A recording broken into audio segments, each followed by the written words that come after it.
Team, happy Independence Day to Ukraine. That's all I have to say. I hope it's been an enjoyable live. Take care, and I'll speak to you soon.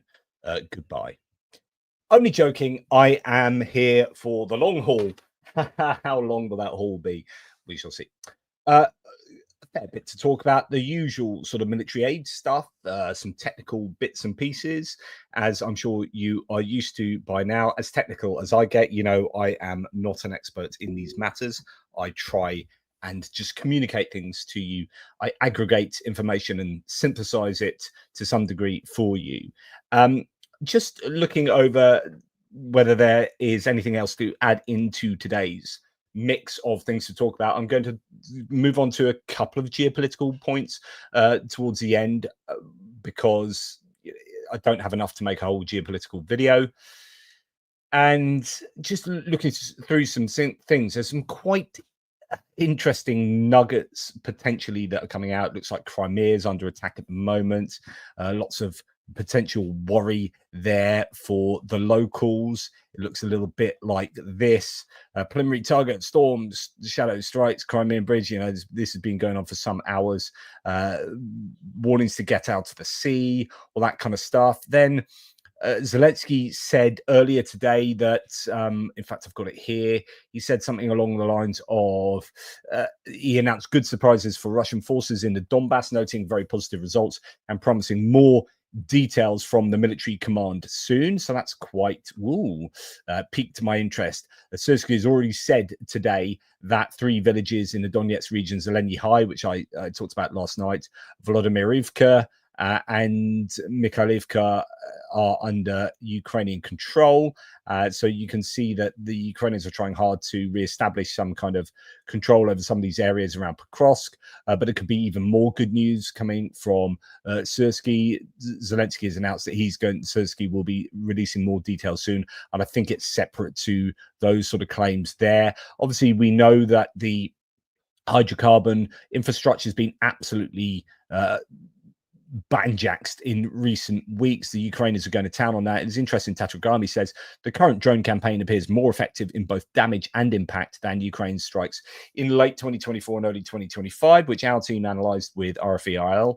Strike precision and damage efficiency have improved, and while revisit attack points to planning improvement. This is a really significant point that I used to say, and I said it this morning in Hits and Losses videos. Why don't the Ukrainians re-attack places that they've just attacked? And by that, I don't mean like wait a couple of months and then take it out again after they've kind of rebuilt it, but really hit it hard so they find it even too difficult to rebuild. You know, if you hit a refinery, then you know that you can hit it, which means that there aren't the air defense systems in place to take out all of the drones or missiles that you send. So taking it out within the next 24, 48, 72 hours means that they're probably not going to bring air defense systems to that because you've already attacked it. So the Ukrainians don't generally attack the same place and multiple times in quick succession. So they won't bring the air defenses in. And well, attack it again. Make sure you hit it. And that happened to Sizran last night, and there were supposedly 10, 20 explosions there.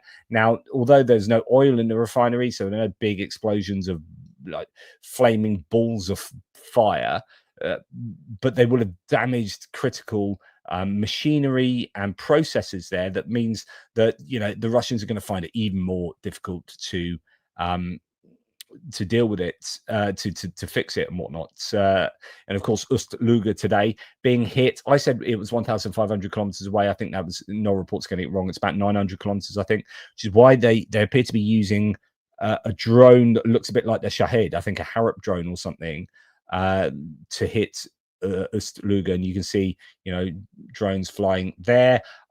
I think the Russians are probably quite worried at the moment as to what the Ukrainians might have up their sleeves with the announcement from Trump the other day. We're going to talk about this in a second. The emergence of the FP1 drones that can go 1,600 kilometers and the FP5 cruise missiles made from probably kind of Fab 1000 or M62 bombs, that old Soviet bombs that they've turned into cruise missiles. It looks like that's what they've done. If they're going to be producing up to 7 of them a day fairly soon, and they can go 3,000 kilometers, the Russians are going to be in a little bit of a panic mode, I would have thought at the moment. And if Trump actually gave permission for the Ukrainians to strike, and we're going to talk about that a little bit later, then, things are worrying for the Russians potentially. Grayscale here, Supernova, says there are some awesome news. So, there might be good news and bits and pieces coming out. When you look at images like that, the Ukrainians really have gone to town. I think you guys were saying that earlier, Who's Popping was saying, they've really gone to town on the Ukrainian, on the Russian gas and oil infrastructure. The amount of oil and gas infrastructure Ukraine have done since the 1st of August is staggering. The amount of damage they've done, it absolutely, completely agree there. So, with the change in momentum, which I think is in place on the front lines, and it's funny, I had some kind of troll say, because I did a Frontline update last night that said basically the momentum has shifted, and it might not last forever, but at the moment, the Ukrainians are pushing back in a number of places. And you get the typical, what are you talking about, blah, blah, blah, blah. And it's like, no, literally, look at the mappers, look at the maps. Both pro-Russian and pro-Ukrainian mappers are showing that the Ukrainians are pushing in a whole host of places that they previously weren't. The data is there. There has been a momentum shift. You can't really deny that. And then you join all the dots with, the types of equipment that's being lost and the prisoners being taken, so on and so forth. There's definitely been a momentum shift. It's easy to think at the moment that, hey, this is a good time for the Ukrainians right now. Maybe different from 2 weeks ago. Things can shift quite quickly. But one must remember that things can shift quite quickly, and that another 2 weeks' time, the Russians may bring in forces that we didn't know they had, or pull people off training facilities back in Russia and throw them onto the front line and do X, Y, and Z, and throw missiles at the Ukrainians that they hadn't done previously, or something. These things can change. But just right now, I think that we have permission, which is good on Ukrainian Independence Day. We have permission to be slightly more upbeat about the Ukrainian situation right now compared to previously. So there you go. Oh my goodness. Wow, just had Twitter open here. A massive explosion on a highway in Russia's Nizhny Novgorod region. A truck carrying liquefied natural gas crashed into another lorry ahead. The impact was so powerful that debris scattered across the entire road. It's a car crash. It's liquefied natural gas, but any kind of issue it's funny, isn't it? Any kind of issue, it's not funny. Any issue in Russia is kind of celebrated by the likes of myself, pro-Ukrainians. Like, oh, there's been some massive crash on a Russian motorway. Yay! It's as if it is a zero-sum game to some extent, or any negative for Russia is a positive for Ukraine. Anyway, thank you guys for being here. I want to say a big thanks to all of the members of the channel. I really appreciate your support. And I want to say a big thank you to people who help through other means, such as PayPal and Buy Me a Coffee. Massive thanks to Marcus Luboshka, and as ever, Mark and Olena Bizq, and Michael Winkler, and so many people who are really kind to the channel. So I have to say that. And all the usual people, Julian Roster, for example, today, so very generous. So thank you for that, Julian. Really tremendous support for your 10 ATP Geopolitics membership. So thank you. Right, okay, let's get on with military aid. Happy that so many of you are here. Appreciate that. So we're going to start with NATO Military Committee Chief Admiral Giuseppe Cavo Dragone told Corriere della Sera. That's as good as my Italian goes. It's marginally better than my Australian. That allies gave Ukraine $50 billion in weapons in 2024 and $33 billion more since January 2025. So, this idea that Europe needs to step up. Well, NATO, obviously, that includes non-European allies such as Canada, and the US, but I don't know that the US would be included in $50 billion worth, because the US are only selling to other allies for them to give. But 33 billion more since January 2025 is fantastic. Aid will keep growing, focused on air defense and ammunition, but NATO has no plans to deploy ground troops, as you could imagine. That's going to be through multilateral agreements. Again, we'll come on to that a little bit later. In the first 7 months of 2025, the EU has transferred 10.1 billion euros in proceeds from frozen Russian assets to Ukraine. So that's using loans to Ukraine underwritten by the profits of the frozen Russian assets, and then Ukraine don't have to pay back the loan. They'd take the loan repayments from the frozen Russian assets.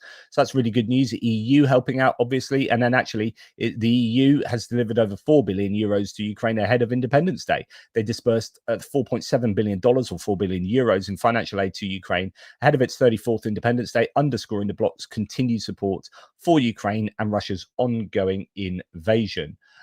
So fabulous from the EU, from NATO, from all the allies at the moment. And indeed, well, actually, we're going to stay on EU for a second, but other nations on Independence Day, particularly Canada and Norway, have come up with the goods. EU Defence Commissioner is more optimistic on investments in Ukraine's defence industry. Kubilius, that's Andreas Kubilius, I think, moved from spring concerns about lukewarm EU support for Ukraine's defence investments to declaring their intentions to tap 150 billion euros in EU defence loans quite soon.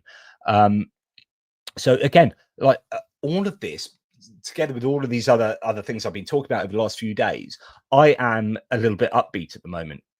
I'm up and down like a yo-yo, as I'm sure we all are. This is a roller coaster ride of a war in terms of where we feel Ukraine are at the moment. The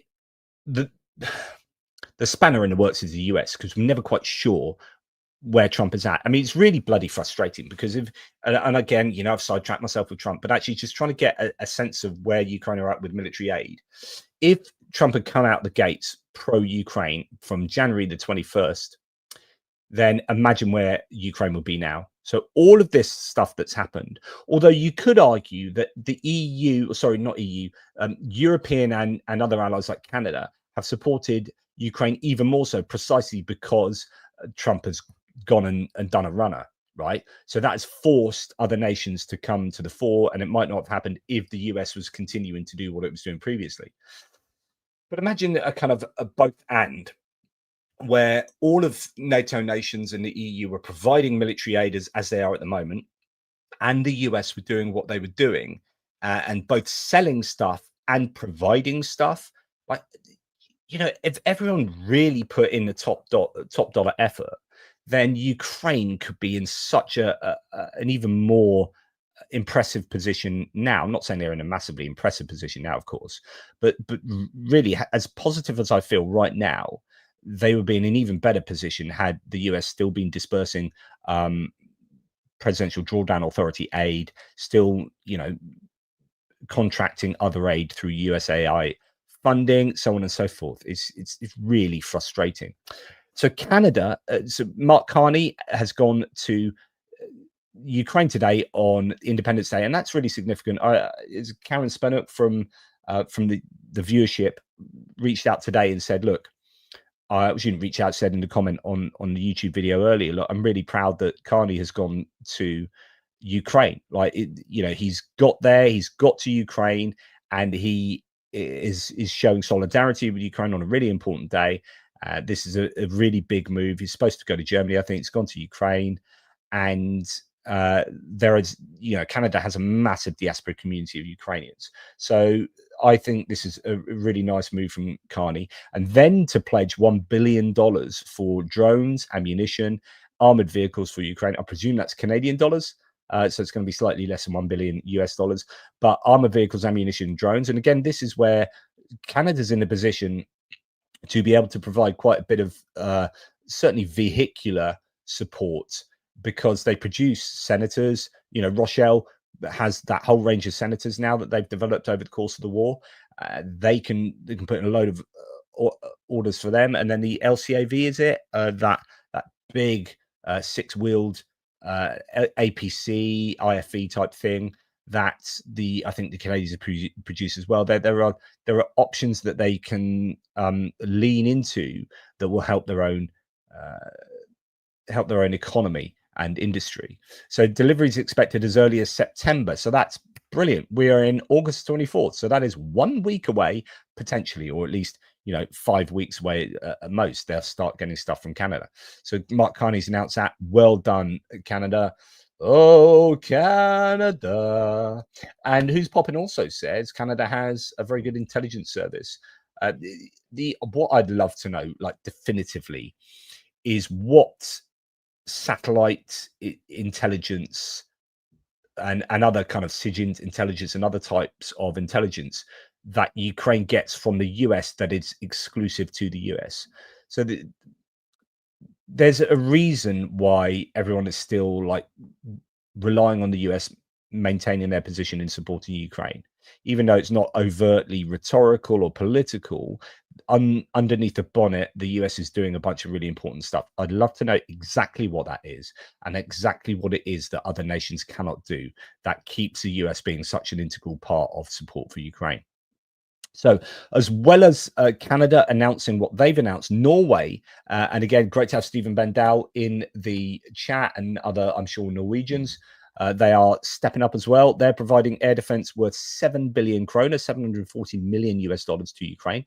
Norway and Germany are funding 2 Patriot systems, including missiles. In addition, Norway is contributing to the procurement of air defense radars from the German Hensoldt and air defense systems from Kongsberg. So this is interesting. So that's a 4. What is it? The you know the radars I'm talking about. If we go to DEADUA and go to is it .com /EN? No, I forget what it is. Let's find it. DEAD. Oh, I can't spell. That's why. Okay. Well, I'll do that another time. Not now. I was just going to tell you what they are going to receive. Oh, there we go. .org. So these are the radars. So air defense systems. No, we need to go down to systems, jammers, multiple launch, main battle tanks, infantry fighting vehicles. Come on, where are you? Technical equipment. Radars, here we go. TRML4D. So these ones here, the Germans have produced or provided 16 of them so far. I think they might be part of the pledged as well, because they have pledged air defense systems and they might be included in the systems. But these are the ones that Hensoldt manufacture. And if Ukraine are going to provide if Norway are going to provide a bunch of them, then that's really important. They're clearly using the PURL process here of being able to buy stuff from the US and US expedite that as quickly as possible. So that's getting 2 Patriot systems. Whether they are going to get Patriot systems from Germany's own stocks and then backfill them with what they order from the US, I'm not 100% sure. And missiles, this is so super important. Air defense systems in Kongsberg, that's likely to be the NASAMS air defense systems, the medium range systems that the Ukrainians are using very effectively, co-produced between Norway and the United States. So German Aid to Ukraine has a section on this, or a thread on this. Let's go into that. Today, the Norwegian government has announced that it will co-fund the recent German pledge of 2 MIM-104 Patriot air defense systems and missiles from Bundeswehr stocks. So there you go, coming from the German stocks as part of their assistance to Ukraine. They also announced that Germany is financing a major contract for the delivery of short-range air defense systems, counter-drone systems, the Typhoon 2 RWS from Kongsberg, and an improved version of the Typhoon RWS, which were donated by Norway and mounted on an ATF Dingo. So Typhoon 2 RWE. So let's have a look at this. RWS. What is that? Typhoon weapons station. The Typhoon weapons station. Is that the one? No, I don't know. I don't think it is actually. Kongsberg. There we go. Oh, it might be. This is it mounted on the top of a Humvee. Yeah, counter drone air defense systems from Kongsberg. So that's kind of what we were looking at previously. So it's going to be some kind of, I guess, automated system. So the delivery, this is going back to 2023 though. So this is already what was being provided for Ukraine back then. Cortex Typhoon counter drone is based on field-proven software and hardware including surveillance system from Kongsberg, remote weapon system. So it's a remote weapon system. So yeah, it'll be somewhat automated or could be operated remotely. And then there's a 2 version of that. So that appears to be what is part of this package. So I was saying NASAMS, because NASAMS were mentioned the other day, but maybe not. Norwegian government did not announce whether it will finance the TRML-4Ds, which are supposed to be part of the future deliveries of RST-SLM medium-range air defense system, fire units, and one's part of the recent contract, which featured the delivery of standalone radars. In the latter case, the contracting party was so far not officially identified as the German government. I've therefore inquired with the Norwegian government to find out more. So thanks to German aid to Ukraine. So a fair range of stuff, going from your top of the range, I presume PAC-3, Patriot air defense systems from the German stocks, backfilled by the Americans, going down to counter-drone automated systems or remote systems, both the 1 and the 2, and then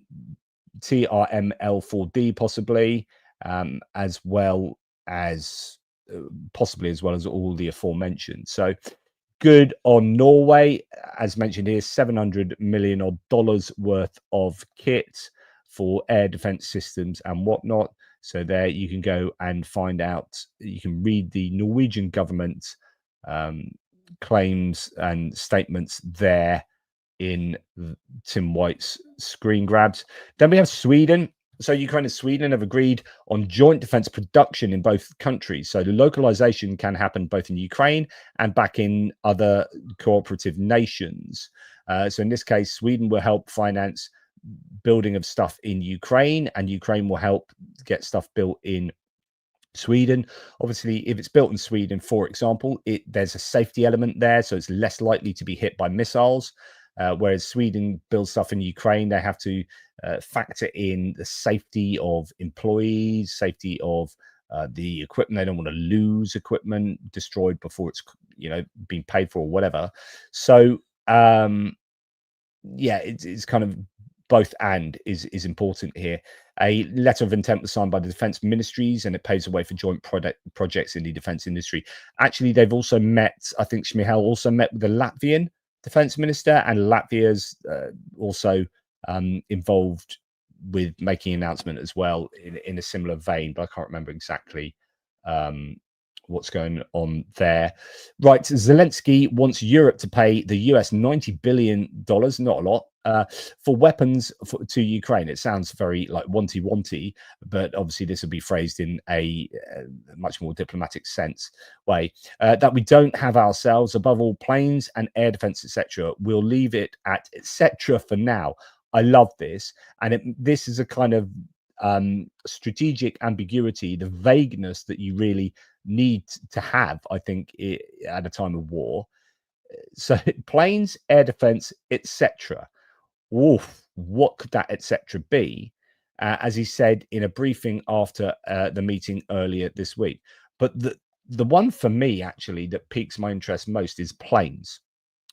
And this is planes from the US. So you're buying planes from the US.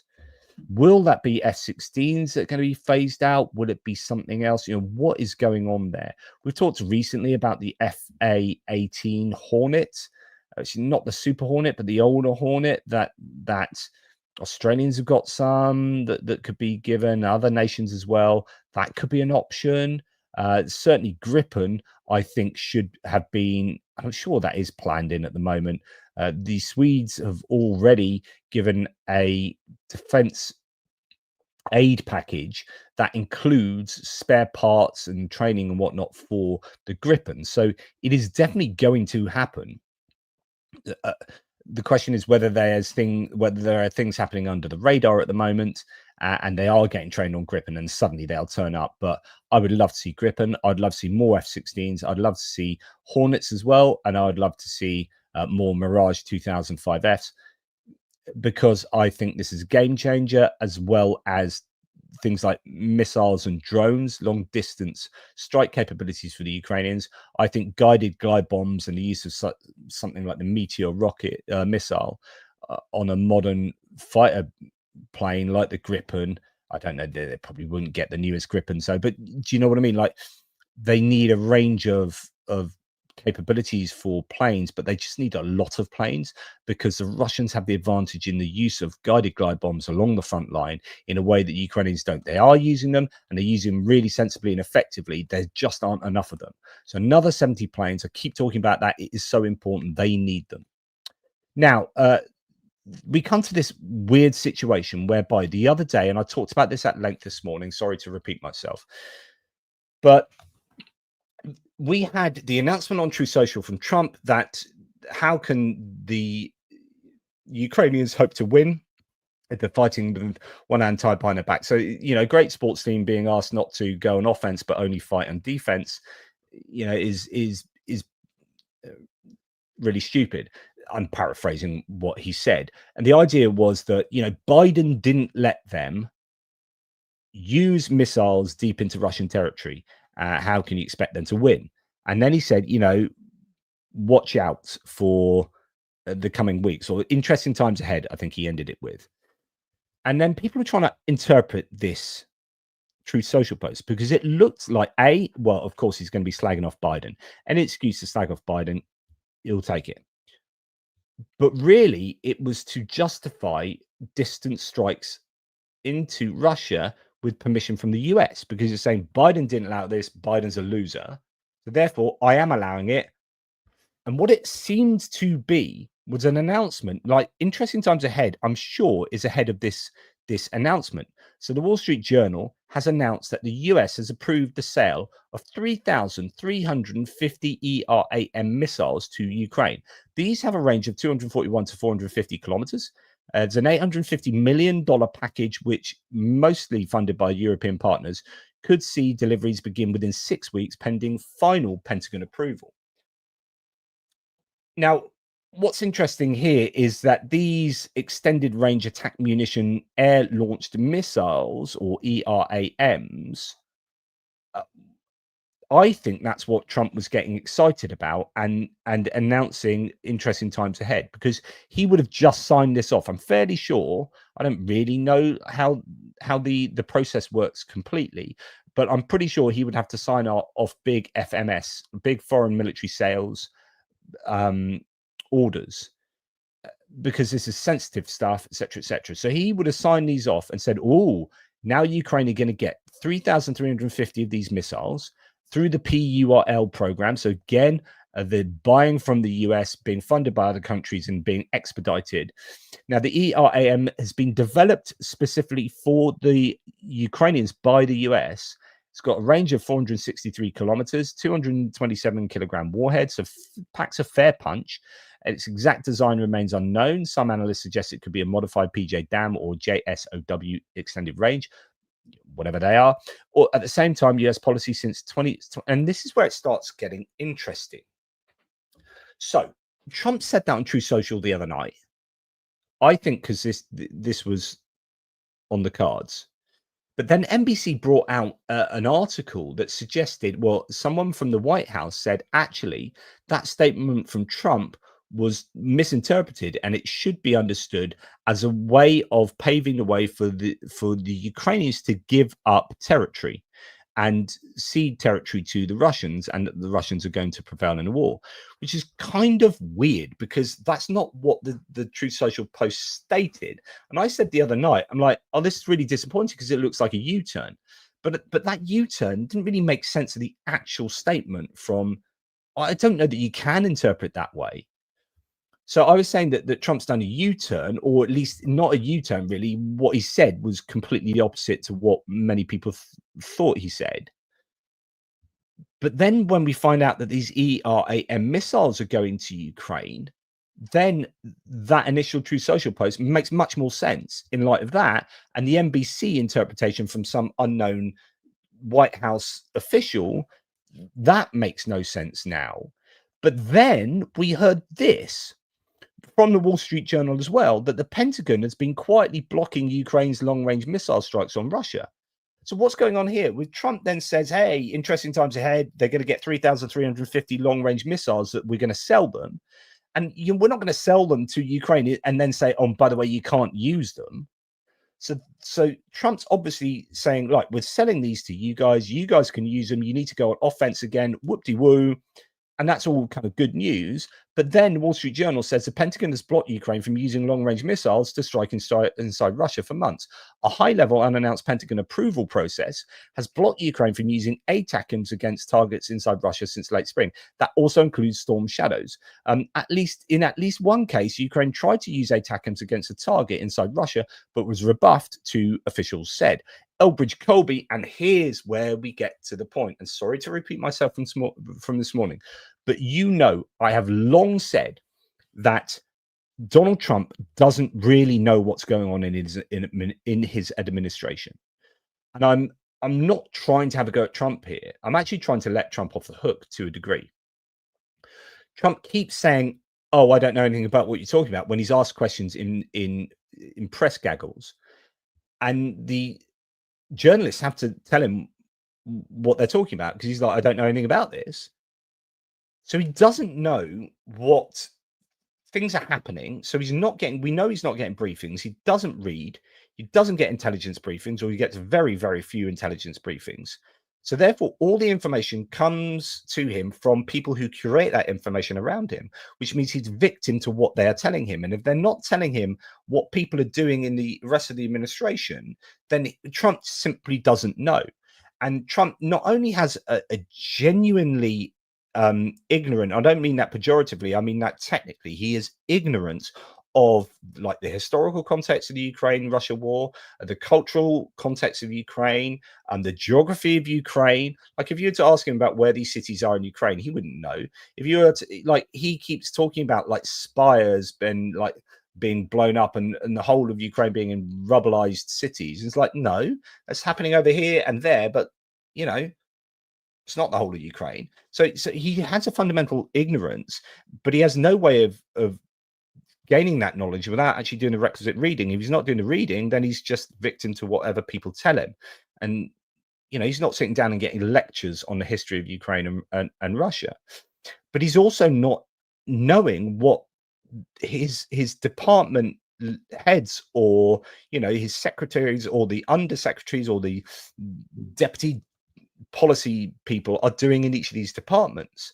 And so Elbridge Colby and Pete Hegseth, but more so Colby, have already halted weapons to Ukraine twice, to the point that Trump didn't know about that. And then that got kind of reversed. So Elbridge Colby appears to be, and he's an anti-Ukraine China hawk who has long, like over the last few years, I used to comment to you guys on the ridiculous things he would be saying on Twitter like 2 years ago, and saying, God, here's a kind of sort of MAGA Heritage Foundation GOP nut job, not a decent Reagan Republican, but a nut job saying bonkers things on Ukraine. He ends up being one of the most important people in the Department of Defense, creating policy for Ukraine, right? Or for policy for the US government. He then puts a stop to weapons. Trump doesn't know about that. Now it turns out he's been stopping long-distance weapons being fired, while Trump is singing the praises of Ukraine being able to use long-distance weapons, and signs off a foreign military sales deal to Ukraine. So the best understanding of what all of this data is suggests, or of all of this data, the best interpretation I can give you, and this is my interpretation, is that Elbridge Colby has been doing things that sucks for Ukraine under the radar for most of the last 7 months, all of the last 7 months. So here he put in late spring, he put in a vetting mechanism to rule on Kiev's request to use US long-range weapons and things that depend on US tech, like, or intelligence, like UK Storm Shadows. So we know that Keir Starmer gave permission for Ukraine to use Storm Shadows how they liked, and then the British MOD had to come out as soon as Keir Starmer came in, and he was announcing big support for Ukraine, and said, actually, we can't do that. And then everyone's like, oh, Keir Starmer's gone back on his word. No, the US had actually stopped the UK from doing that. So the Storm Shadow usage was dependent on US permission, and if they were vetting, and Elbridge Colby had put something in place that continued that vetting. So not only were there issues with it when under Biden, and then he kind of allowed that to take place when the North Koreans were brought into the the battles up in Kursk. Then he allowed ATACMS and thus Storm Shadows to be used deep into Russia. That changed, and so okay, thankfully that's cool. And then Trump got in, and Elbridge Colby appeared to put in a similar vetting procedure to what Biden had already put in place. Trump then comes out and slags off Biden for putting a vetting process in place, mechanism in place, not knowing that Elbridge Colby has put that under his own administration's tenure, under his own tenure, right? So the left arm doesn't know what the right arm is doing in the Trump administration. And in reality, this should be deeply embarrassing for Trump. He doesn't get embarrassed and he'll sort it out or something will happen. But Elbridge Colby is working against Ukraine and is working against what Trump is at least sometimes saying, right, is my takeaway. So this week, the administration approved the sale of 3,350 air-launched extended-range attack munitions to Ukraine in about 6 weeks, $850 million arms deal, largely financed by Europeans, but that vetting mechanism is still in place. So Pentagon restricts Ukraine's use of US missiles against Russia.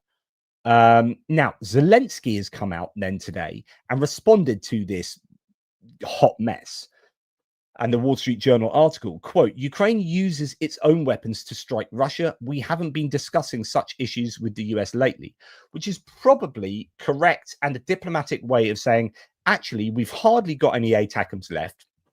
So in reality, the US has probably not allowed them to strike with ATACMS at something.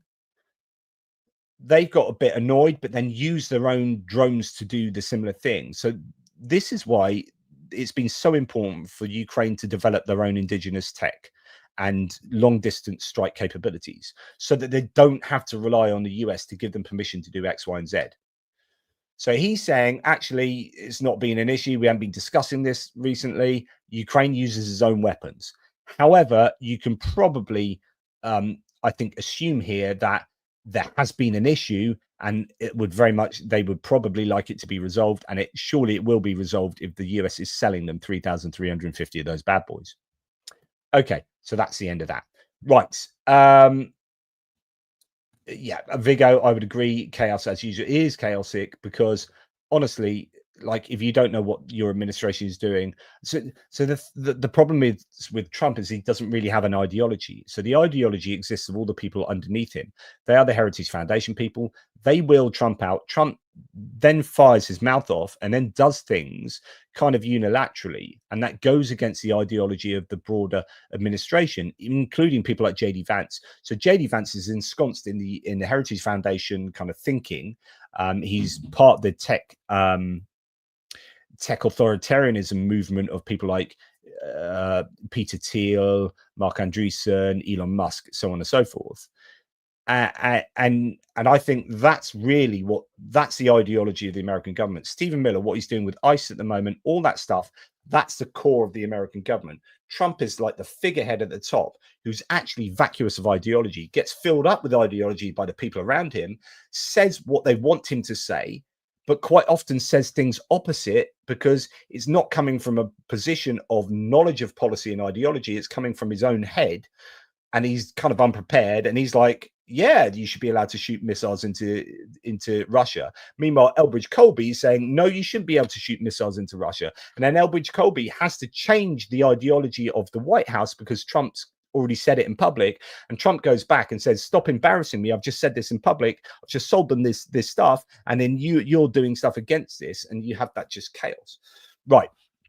So in the same kind of domain, you've got Ukraine's Firepoint company building 100 attack drones every day, all day, and Flamingo missiles are next. This is Euromine and Press. I've already reported on this, but let's flesh it out a little bit. So the FP1 drones with 1,600 kilometer range, and then you've got the 3,000 kilometer Flamingo missiles that are going to be made. They're 1 a day at the moment, up to 7 a day around October time.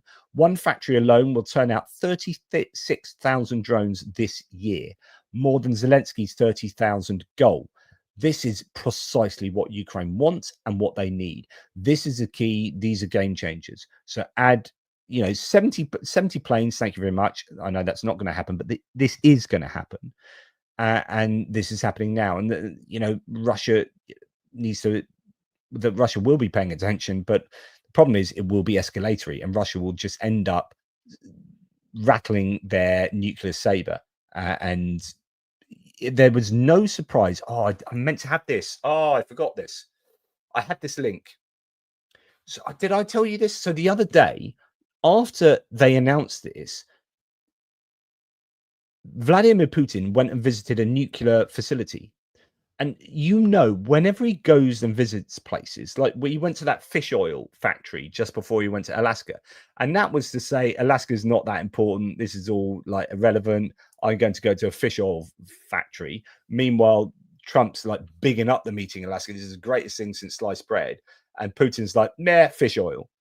So when he goes and visits places, there's always symbolism attached to it, in my opinion. When he goes and visits a nuclear facility, that is not just like, oh, gee, what should we do today? Oh, I fancy going and visiting a nuclear facility. Oh, why do you want to do that? I really like big missiles. And sometimes if I haven't seen one in a couple of weeks, I get a bit lonely. So let's do that. Oh, right. No, it's like, right, Ukraine have just announced this stuff. So I'm going to visit a nuclear facility. So you can guarantee that starting to use these FP5s when they do, that this would be a chance for Russia to say, you do that, we'll use nukes, and then we're back to red lines and saber rattling and whatnot. Okay. Now, Michael Gowdy, thank you for this, Michael. Michael often, I think he gets maybe from Live UA, or I don't know where he gets these from. Most often they're announced by the government and whatnot. So this is a comment from him on the YouTube video, but actually won't be his writing in the main. It'll probably be from Ukrainians. So the Ukrainian defense industry, in cooperation with European partners, has mastered the repair of Gepard self-propelled anti-aircraft guns. This was announced by Defense Minister Denis Shmyhal. So thanks for this. Sometimes I miss things, very often I miss things, so it's great to catch them in different ways.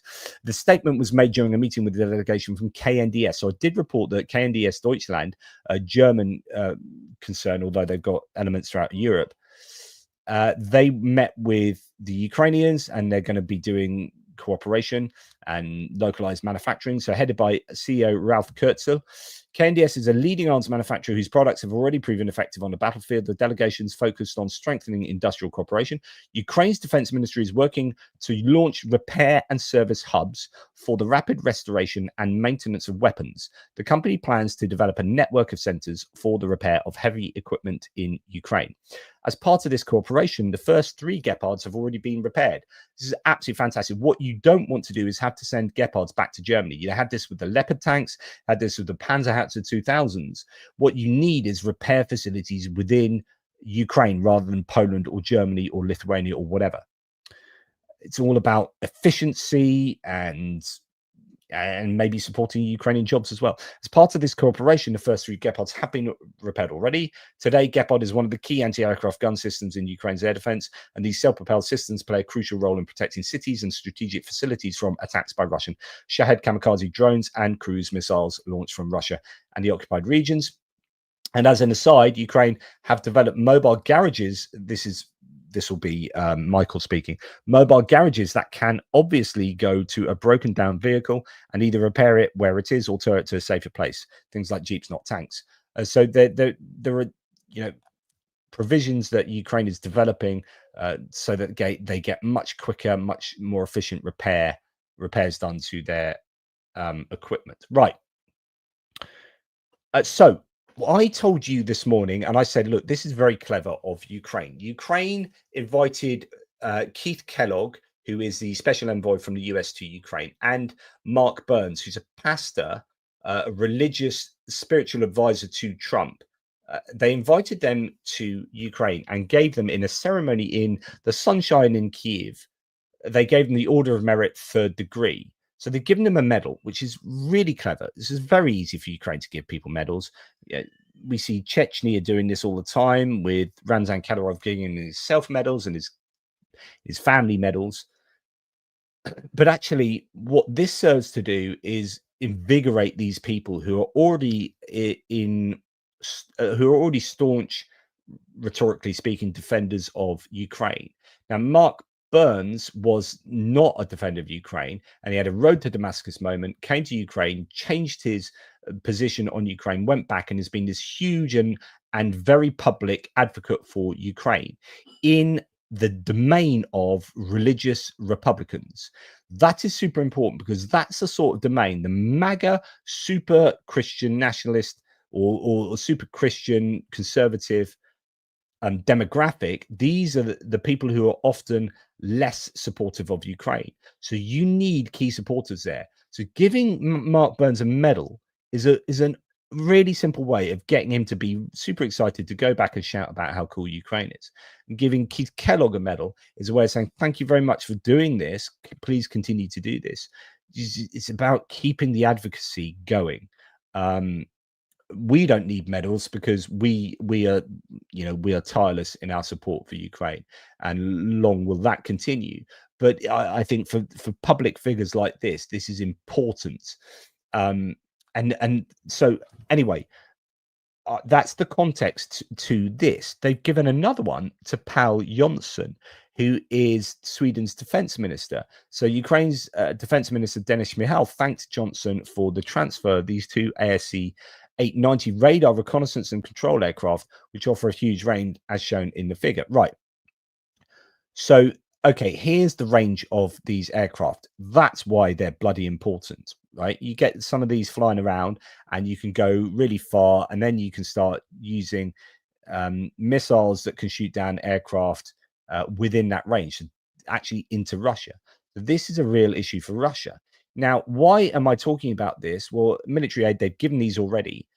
So this does two things. Okay, giving him an award is also going to keep Paul Jonsson supporting Ukraine, right? There's that very kind of prima facie, thank you very much, that's awesome, I really like being appreciated, I'm going to double down on my support for Ukraine. Okay, I think what this really does is probably show how freaking important these planes are. Now, we waited, or the Ukrainians, not we, the Ukrainians waited ages for these to get to them. They got pledged by the Swedes, and there was this massive delay, and people were wondering what it was. There was talk about the US holding it up. It could have been training, could have been needing to adapt the planes, whatever it was. Then the Swedes announced, don't worry, it is on schedule, it is going to happen, but just wait a little bit. And then they got there, and you've also seen this in concert with F-16s being used and Mirage 2000s. You have, I think, seen fewer Russian planes getting close to the Ukrainians. I think the Russians have developed a slightly longer distance guided glide bomb. I don't know whether they're using that more predominantly because they're being forced to adapt, because I don't think the Russians can do what they were doing earlier on in the war. We don't see the shoot downs with man pads, man portable air defense systems of Russian planes, because I don't think they're doing close air support in the way they used to. And I'm wondering, and this is speculation for me, someone might say, actually, yes, they are. You don't know what you're talking about. Fair enough. They might be, but I'm not aware of them doing this as much as they were earlier in the war. And the idea that Paul Jonsson gets an award, to me, is a signifier that these planes are freaking important and exactly what the Ukrainians need. Because otherwise, AWACS, otherwise, allied nations have to have their AWACS in the Ukrainian airspace, and that's not happening.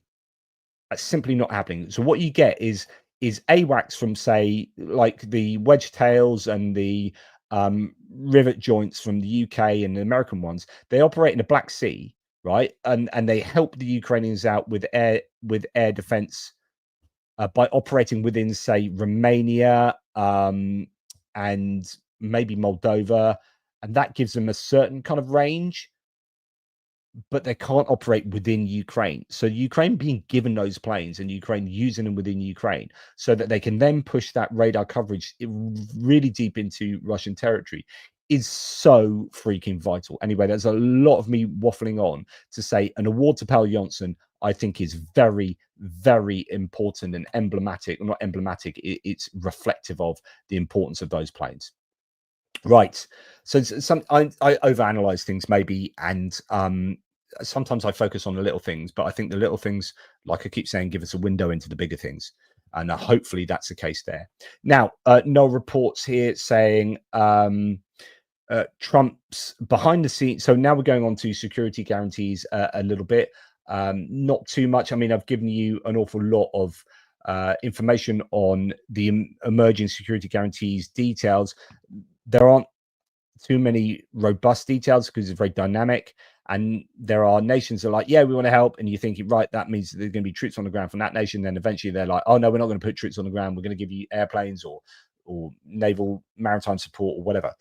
Trump's behind the scenes push for a Ukrainian peace deal has stalled, again, according to the Wall Street Journal. The initial optimism has faded as uncertainty grows around how far he's willing to pressure Putin to support Ukraine. Improvisation won't work when facing a cold and calculated Kremlin. So you have certain people like David Frum has come out and said, as a former speechwriter for George W. Bush, a Republican who's big on security, has said, look, Trump is just delaying in order not to have to pressure Russia, and he's delaying really to benefit Russia in the long run. And then other people saying, well, actually Trump is getting fed up with Russia. But then every time we say Trump is getting fed up with Russia, he goes into the White House and shows a picture of Putin and says how freaking handsome Putin is, and then starts like rubbing the picture all over his body and like getting out the olive oil or something. Just what is going on, Trump? Every time you have the opportunity to go hard on Russia and say that Putin sucks and Putin is doing all the wrong things, he turns around and says how pleased he is to receive a picture from Putin. He's going to send it back signed, and hopefully Putin can come and watch the Football World Cup in the US in 2026. What? Like, what are you on? So Trump is all over the place. Like, and this goes back to just lacking ideology. I don't think Trump understands anything other than, oh, look how big Russia is on a map. It's got 11 time zones. You notice he keeps saying this. And he says this. He says, most people don't know that Russia has 11 times. Yes, we do. We look at a map. My son's wallpaper in his room is a freaking massive map of the world. So I look at Russia very often, thank you very much, and I realize it's got 11 time zones because I'm not an idiot. But Trump goes, oh, look, it's got 11 time zones. And then he keeps saying how big Russia is, both in terms of geography, but in terms of population and power. And this is Trump's way of saying that Ukraine isn't going to win, Russia's going to win. All Trump cares about is backing the winner. So if you understand that the world is like a big horse race to him, or it's like a tussle between wrestlers or whatever it is, he will just want to always back the winner because Trump wants to be a winner. In the White House, when Infantino, the head of FIFA, let him hold the World Cup, and Infantino just bolsters this opinion Trump has of itself. So he says, we only let winners hold the World Cup and you're a winner. And Trump holds the World Cup and says, can I keep it? Can I keep it? This is all like Trump's entire psyche is just bolstered because no one ever criticizes Trump. Honestly, you've got to understand this. You've got to understand Trump as a human being. Like, Trump is a mere human being, as all of us are in the world. In case some of you might think some of others are gods. They're not. Trump is not a god. You might think he is, but he's a human being, and he is vulnerable to the vagaries of psychology, and he seeks validation all the time. But also he doesn't get criticism, and so when he does finally get criticism, when he's asked a difficult question by the press, he goes, who are you from? ABC. Oh, you guys are terrible. And he doesn't answer the question because those around him never criticize him and never correct him. So he keeps talking about, like I've said 100 times, talks about prescription drugs that he's going to reduce the price by 1,500%. That mathematically makes no sense. He would have to be paying people to take drugs. But if your aides aren't going to 12 times, that shows you that the aides around you are simply just feeding you stuff that you want to hear all the time. And they never correct you, even when you say bonkers stuff. He keeps saying things about like Washington, D.C., the crime rate's terrible. He said the crime rate is, now that I've sent the National Guard there, they've had the first week ever since where they've had no murders. It's like they had a week of no murders in July. Like, so literally you're lying, or people are telling you things to say that are themselves lies, disinformation, and then they're not correcting you.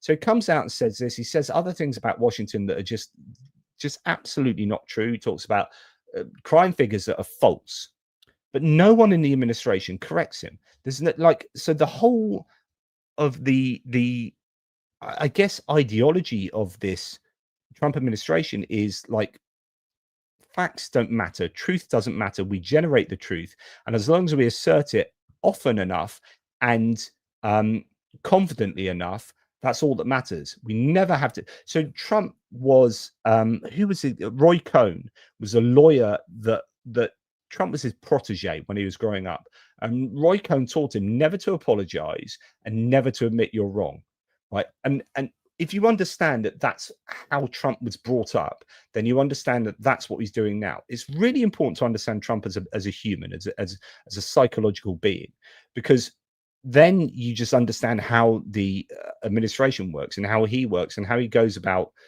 understanding international diplomacy or misunderstanding international diplomacy and just smashing his way through anything. Like, if I can never be wrong and truth doesn't really matter and I am invincible, then all, and this, you know, makes sense of what Fiona Hill, as his national security advisor, said, that when he spoke to Putin on the phone, he was not, this is in Trump 1.0, he was not prepared. So he didn't do any preparation, and he just went on vibes. Like, my personality is so winning, I'm such a winner. Infantino's told me I'm a winner. He's told me I'm a winner. Everyone tells me I'm a winner. That's Trump's persona. I'm a winner. I was on the Apprentice, and I was the king on that. I had my own throne. They generated a CEO like room for me, and I fired people willy-nilly, and I got to dictate their future, and no one could criticize me.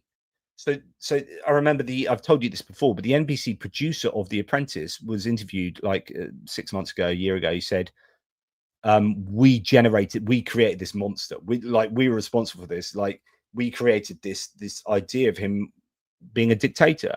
And the guy that wrote a book on Trump and The Apprentice, I forget his name, but he said Trump was prouder of being on The Apprentice than he was being president in Trump 1.0. Because on The Apprentice, he could do what he wanted, and he could hire and fire people willy-nilly. And when he tried to do that in office as president, he was held back by the establishment Republicans around him. Well, there's a big difference in Trump 2.0 because he doesn't have those people holding him back now. So now he's very much like he was on The Apprentice, as hiring and firing whoever he likes and saying what he wants and vibing his way through life. And that is where he's at now. So you know, we need to understand Trump as a wannabe dictator, a wannabe king. That's why the no king state was so prevalent. It's like, you're acting like a king, you want to be king. That is not what the Constitution says. But of course, you know, Trump will be fighting virulently against that. So here, you know, behind the scenes, Trump's behind the scenes push for Ukraine peace deal has stalled, according to the Wall Street Journal. The initial optimism has faded as uncertainty grows around how far he's willing to pressure Putin or support Ukraine. Improvisation won't work when facing a cold and calculated Kremlin. So this talks to Trump's improvisation. So it's that I'm vibing. I phoned up Putin off the cuff in the middle of this meeting with all the European leaders. Let's force Putin into, yeah. I'm feeling the vibes of this meeting. All you Europeans, you're behind me. You're saying how wonderful I am. Let's go and put Putin under pressure.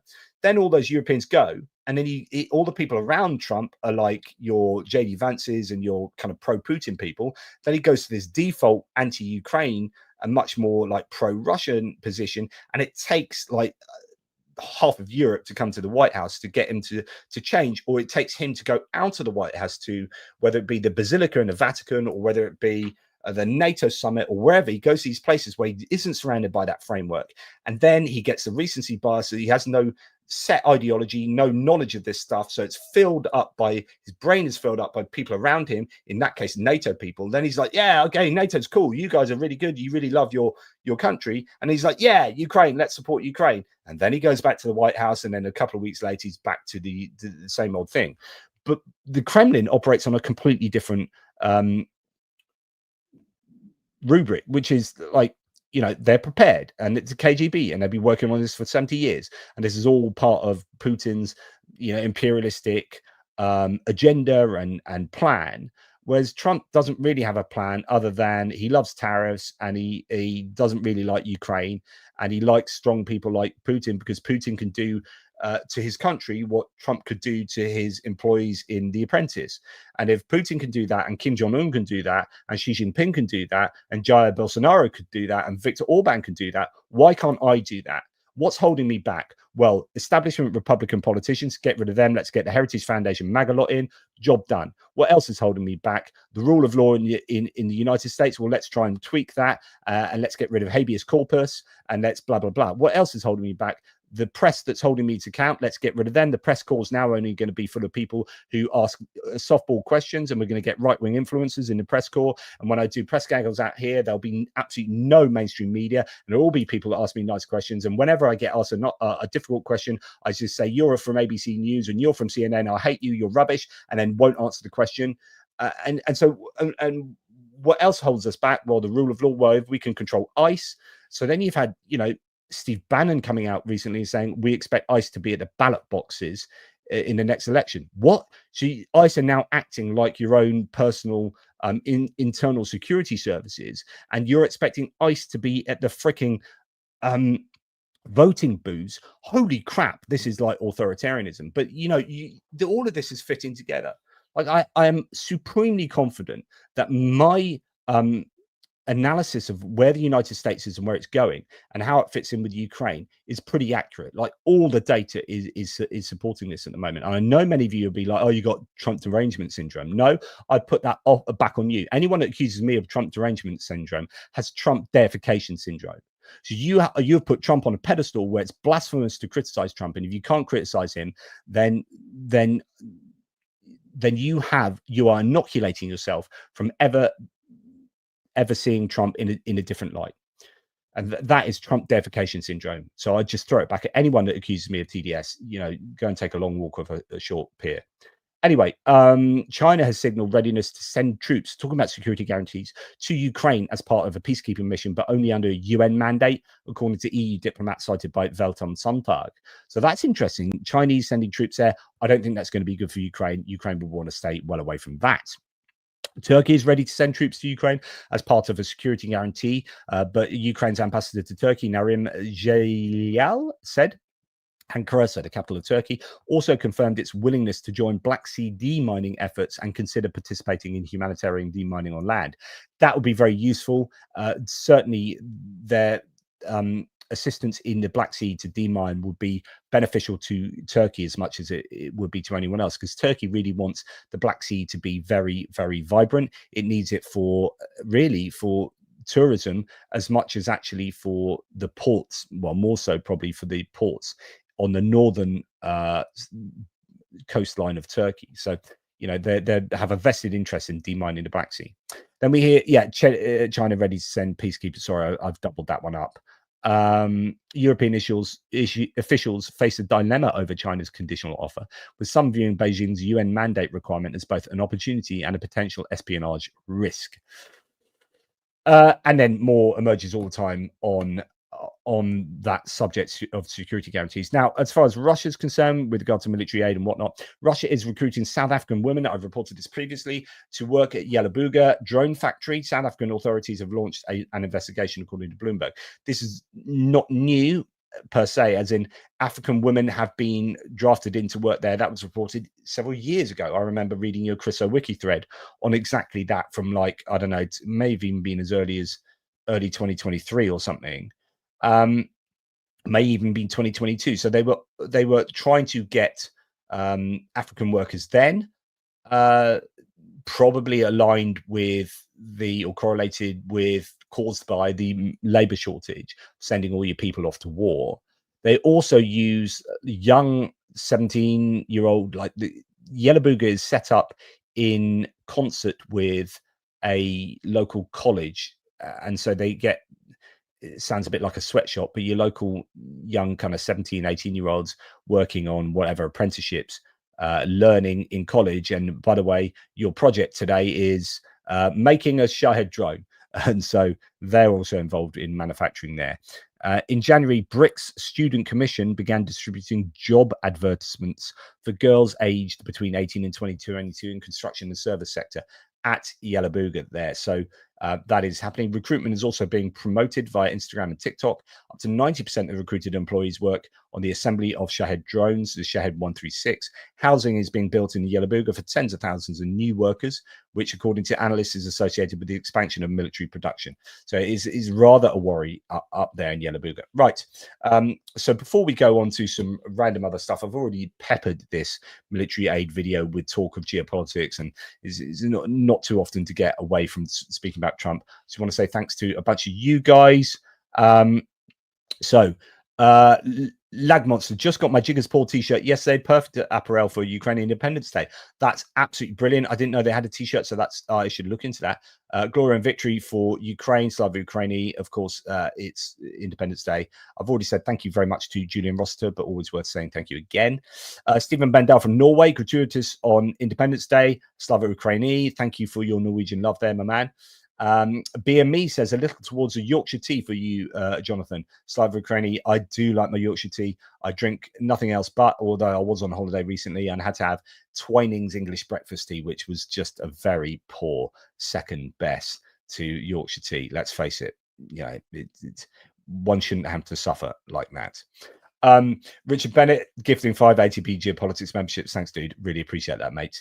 And so Richard, I really did. I said this before, but I don't know if you're watching. I really wanted to come to Selsey, to the pub in Selsey, where you were fundraising for Ukraine, but I wasn't very well at the time, and it's not too much of a drive, sort of 45-minute drive or whatever from me.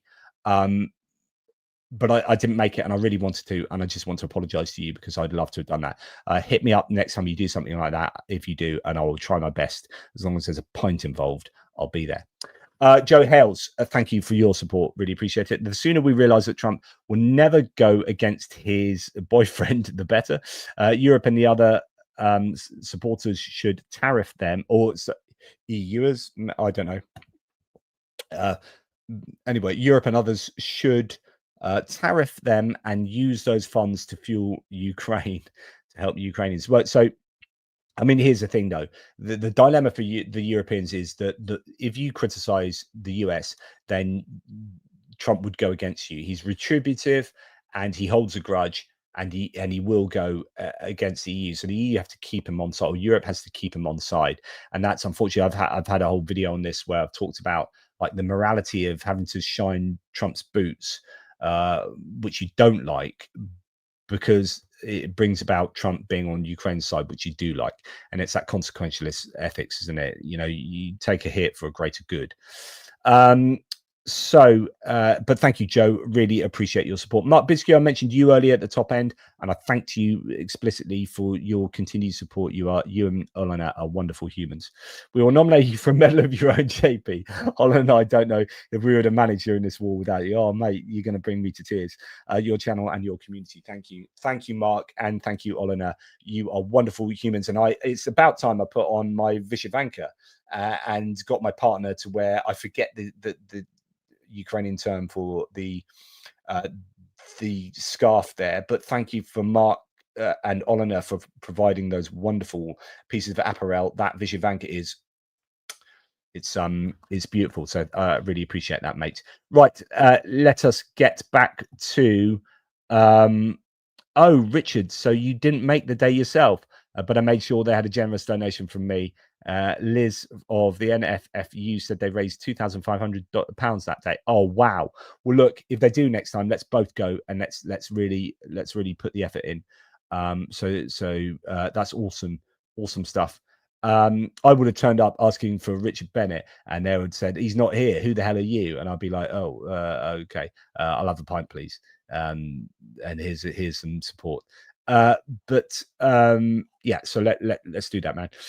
Okay, right. Let's move on to where I was going to go. I need to move my stupid face to another screen. We're going to now move on to talk just a little bit about geopolitics because I have you here.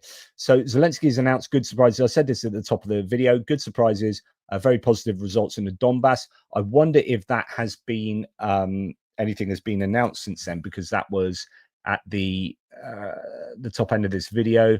Has been a prisoner exchange. No, doesn't look like anything yet. So I'll keep an eye on that. Lots of Independence Day stuff. Okay. So there could be some good news coming, some more good news coming from Donbass. Let's hope so. Now, this I find very interesting because this gets me to think in terms of morality, and it's a difference between legality and morality. Now, you might think that law is the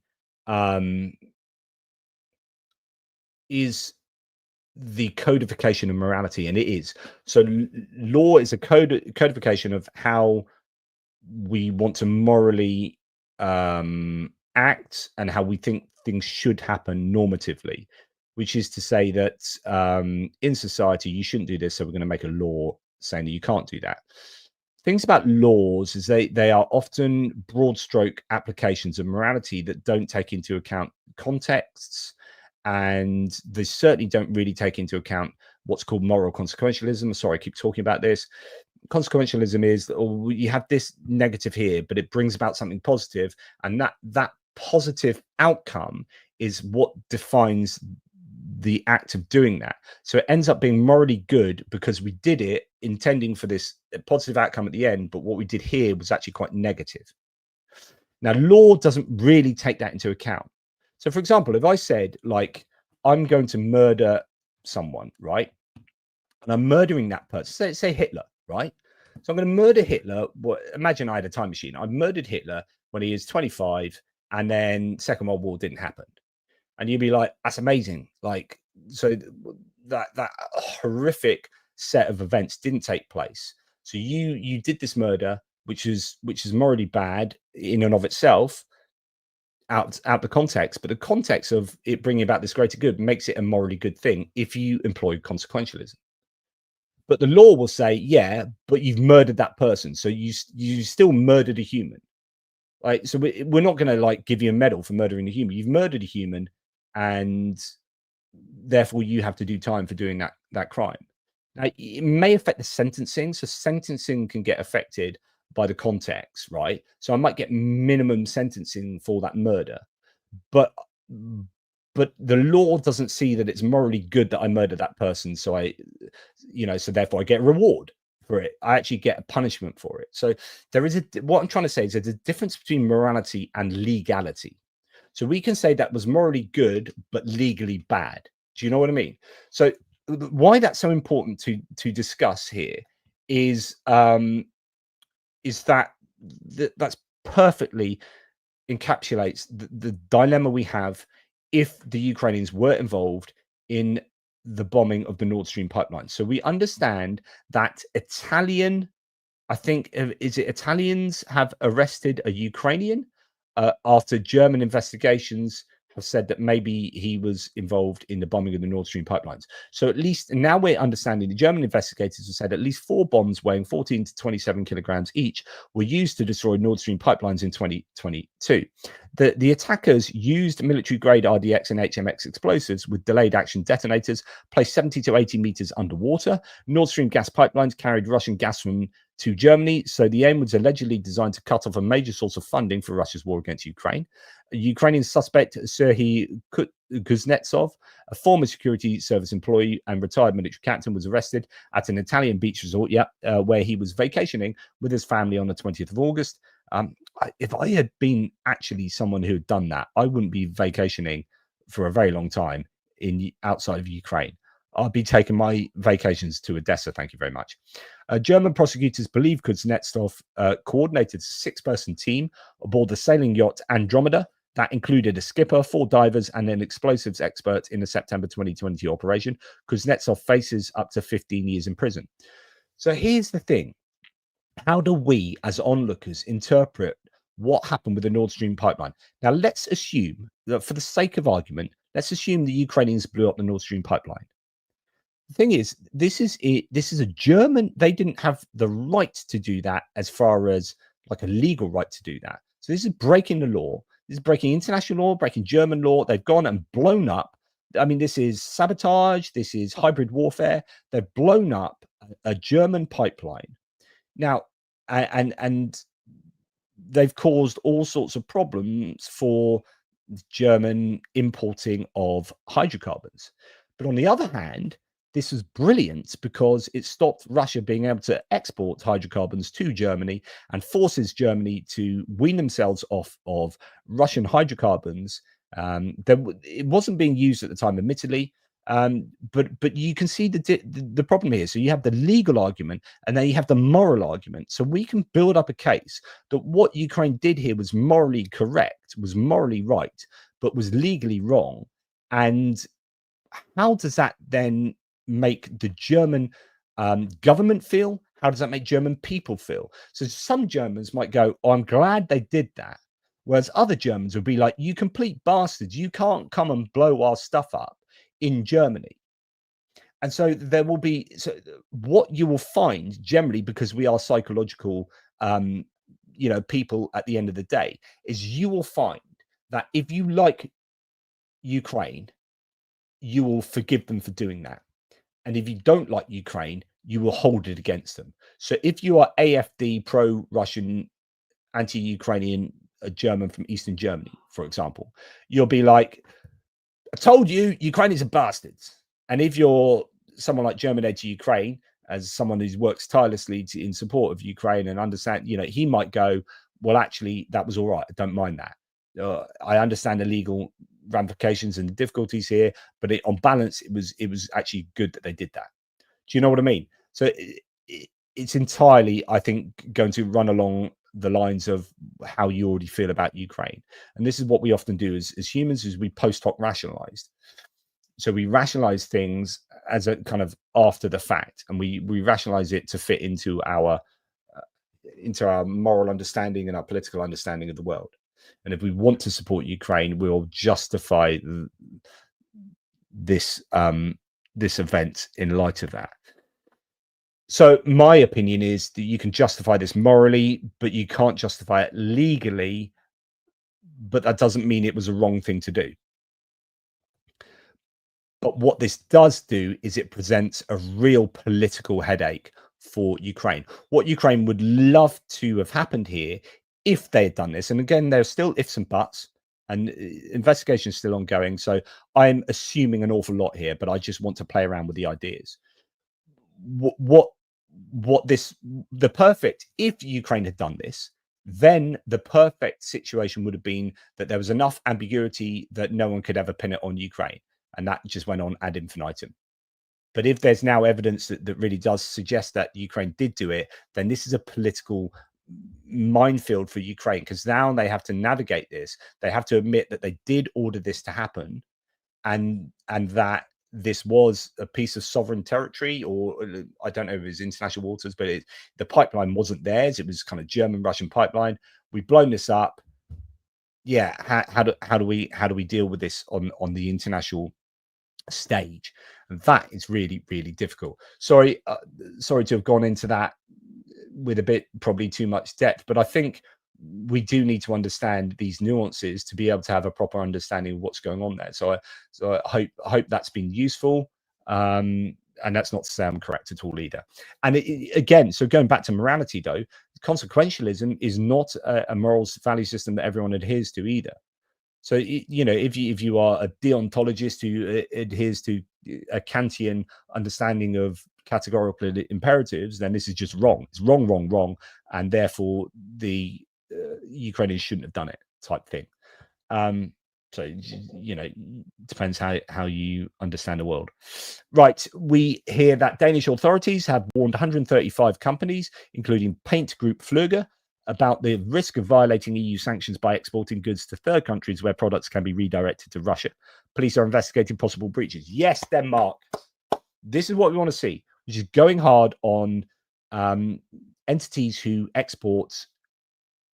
The problem being, and then the products end up going to Russia. The problem being, it's really difficult to police this, and it's really difficult, I imagine, for you as a company to be able to like, if I'm a small to medium-sized company, or let's say I'm a small company, right? It's me and a couple of employees. Like, we just make widgets, right? And then widgets can be used by Russians in a missile, right? But I make a widget, and I'm like, well, there's only 3 of us working. We make these widgets. We sell them to someone else in the UK, and then they sell it to someone else. They sell it to someone else. They sell it to someone else abroad, who sells it to someone else abroad, who sells it to someone in Kazakhstan, who then sends it over the border in Kazakhstan to Russia, and Russia uses my widgets in their missiles. It's like, how can I, as a 3-person company, police all of that? How do I even know about all of that? Like, where do my obligations end in trying to make sure that that widget doesn't go to Russia? And practically, how can I do that? So I think, you know, we it's very easy to criticize countries where widgets end up going to Russia, but stopping it practically is a different thing, isn't it? And I'm not trying to excuse that, I'm just trying to explain it. The Danish Business Authority has sent 179 letters since the Ukraine invasion. Sent some letters, hopefully a little more than that, alerting companies of the risk of diversion of goods to Russia via high-risk countries like Armenia and Kazakhstan. Companies found violating sanctions could face penalties of up to 5 years in prison or 8 years in particularly serious cases for diverting goods to Russia. And it's all about knowledge. If you know that this is happening, then that's bad. But if I don't know, and maybe I can't even know, then I don't know.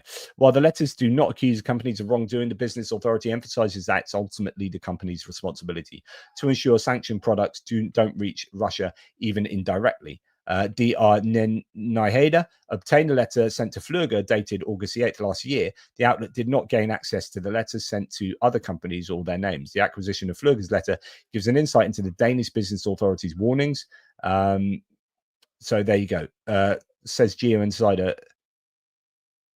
Gotta say, I really like their PM. I've no idea how she's seen in Denmark, but big respect as I've gone through a bunch of their statements and speeches.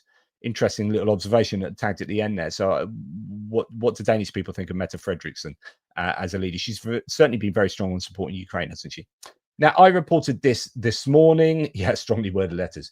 Always does the job, doesn't it? Please don't do that. Kind regards, Denmark. I talked to you about how trucks had gone with agricultural goods from Armenia through to Georgia and were being turned around because Armenia is deciding not to be so friendly to Russia or something.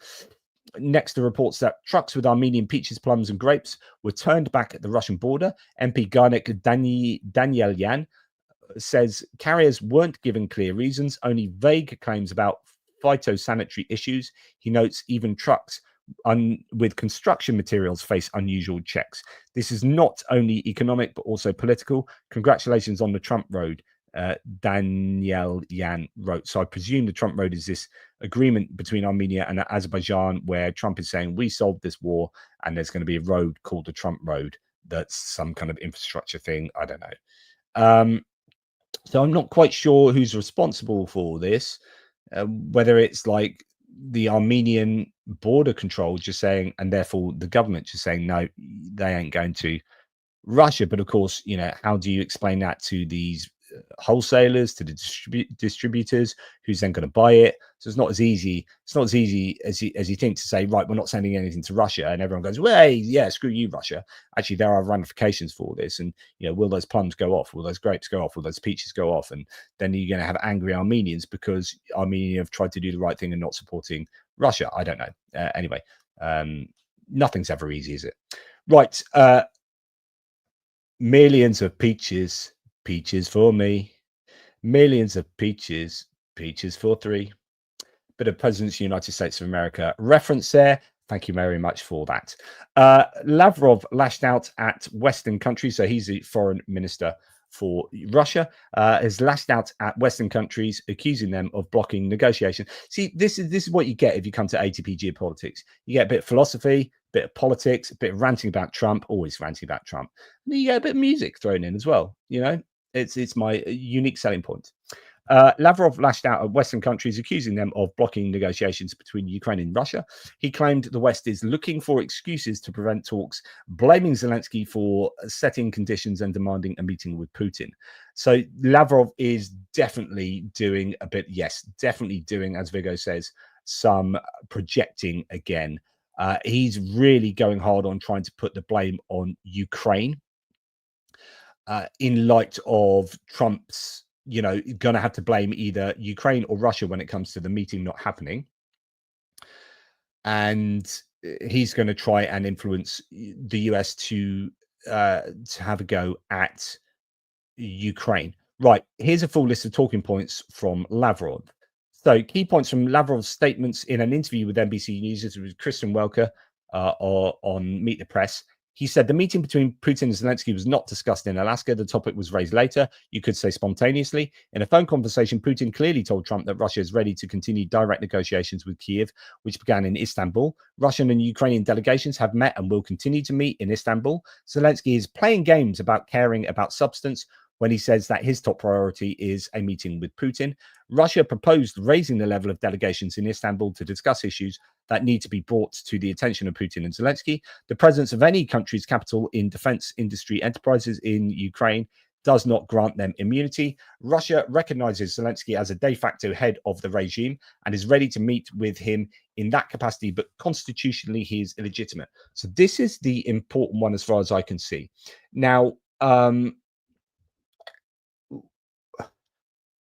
there's been this theory that Putin will refuse to meet with Zelenskyy because in doing so, he will have to just de facto recognize the legitimacy of Zelenskyy, right? To meet with him, you're obviously legitimate enough to meet with. But then in doing so, he's then communicating to the Russian people that Zelenskyy is legitimate, even though he's told them for so long that he's illegitimate. So Russia recognizes then Zelenskyy is a de facto head of the regime. Okay, so this is a bit of a move from Putin and Lavrov here. But then he goes on to say, but he's constitutionally illegitimate. But of course, that's not correct unless they're talking about the constitution of Russia, in which case you can constitutionally say that the moon is made of cheese. It doesn't mean it's made of cheese. So is Zelenskyy legitimate? No, he's not.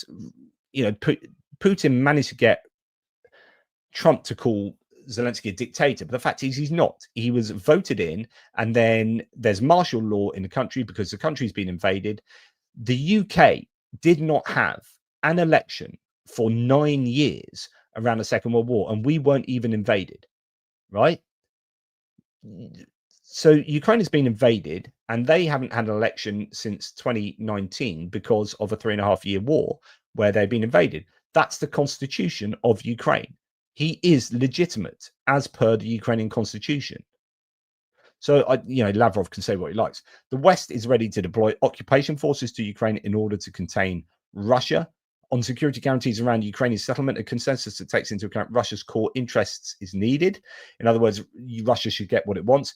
Putin and Trump want to achieve peace in Ukraine, while the actions of European politicians show that they do not, which is absolute rubbish. Now, what of course, Trump wants is a quick peace, not a just peace. Okay, so that's Lavrov. Now we've had... so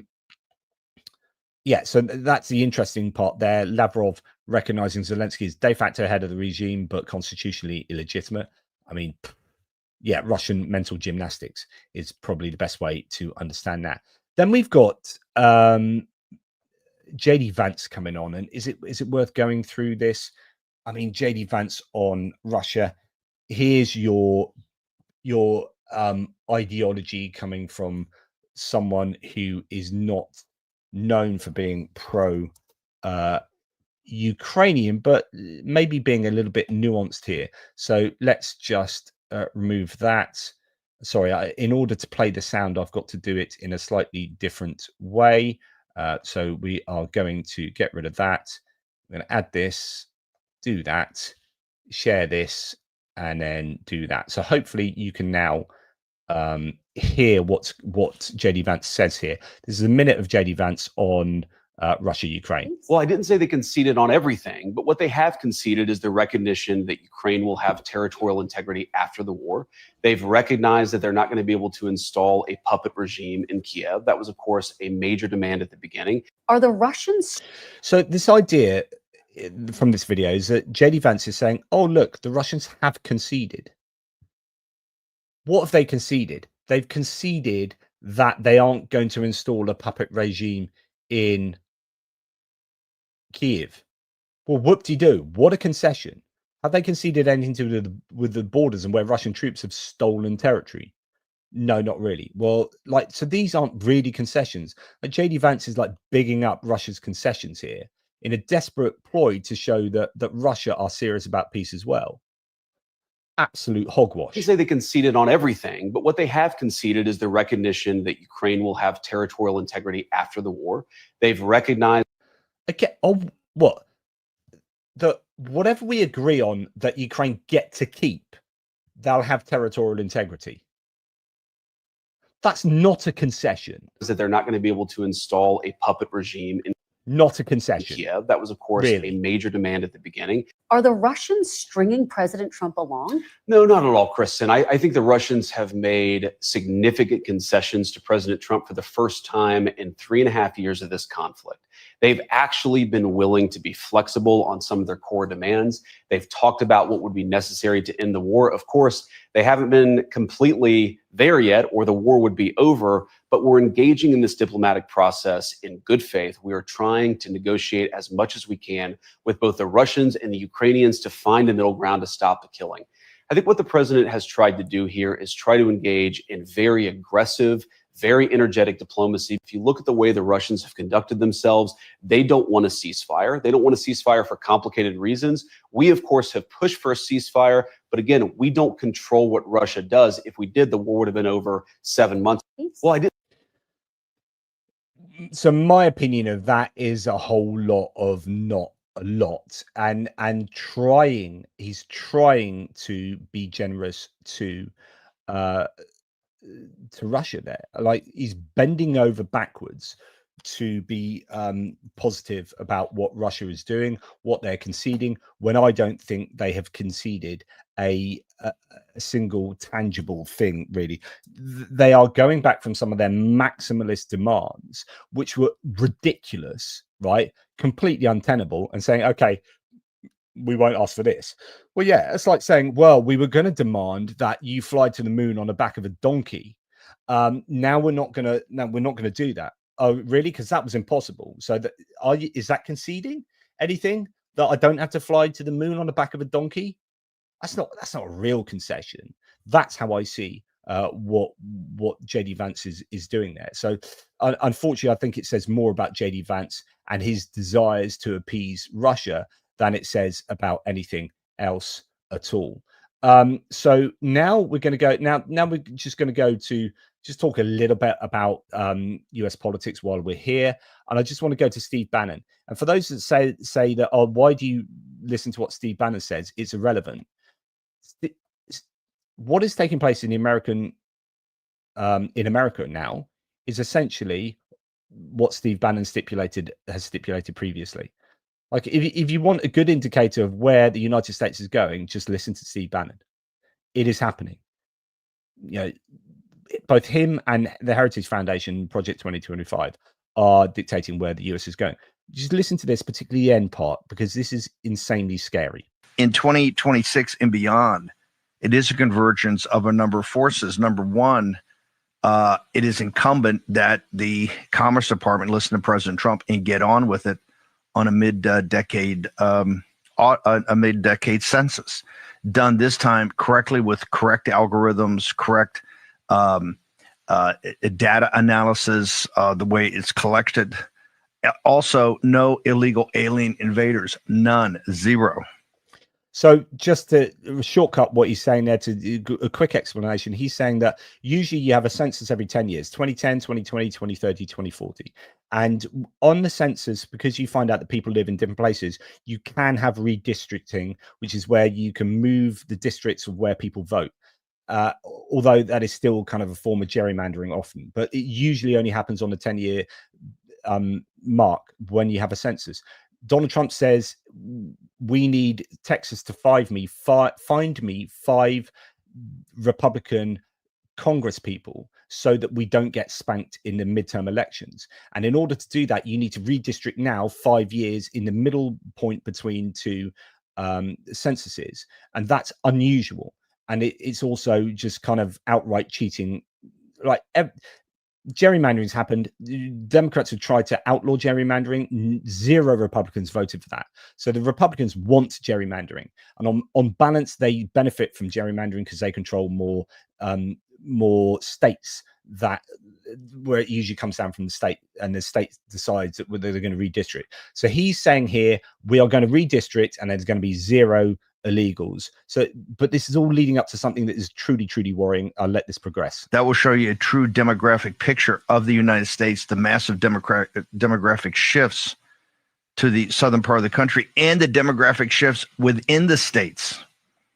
Number 2 is to get these get these elections squared away for once and all. No mail-in ballots. Christina Bob's going to come here and talk about Fulton County. Still got problems down there, as exemplified by many of these big cities.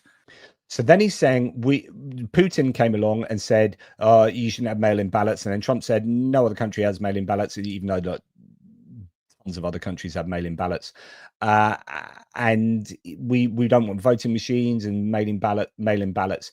And this is all part of just really controlling the elections and rigging them in a way that the people who are more likely to vote in this particular way are the people that are going to vote. So that's why that's happening. But get rid of the mail-in ballots, and they're whining. They're petrified over at MSNBC that, and CNN, that, hey, they're going to be, since we're taking control of the cities, there's going to be ICE officers near polling places. You damn right. So then, and this is the scary part. So he ends with the scary part. And the scary part is that ICE are becoming an internal security organization for the United States, and that they will be at polling stations or near polling stations. And then you start looking like Georgia. This is what happened in Georgia. Georgia had Tutushki and pro-Russian internal security services hanging around polling stations, and lo and behold, the percentages were rigged, and it was all like, Steve Bannon is saying in the United States, yeah, damn right, we're going to have ICE around polling stations.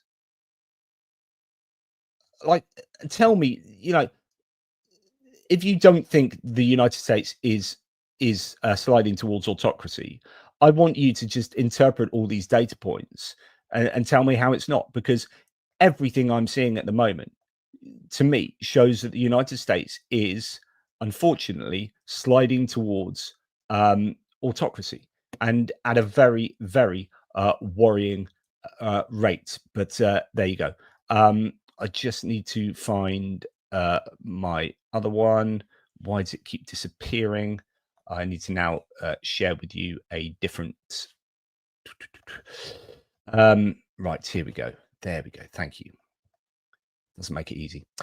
So just to go on from there, the Trump administration is reviewing all 55 million people with US visas for potential deportation violations. They're checking social media handles of people with visas, bona fide visas, to make sure that they're not saying horrible things. The freedom of speech doesn't mean anything. You're going to be kicked out of the country if you are remotely critical of the Trump regime. Again, authoritarianism, I would advise.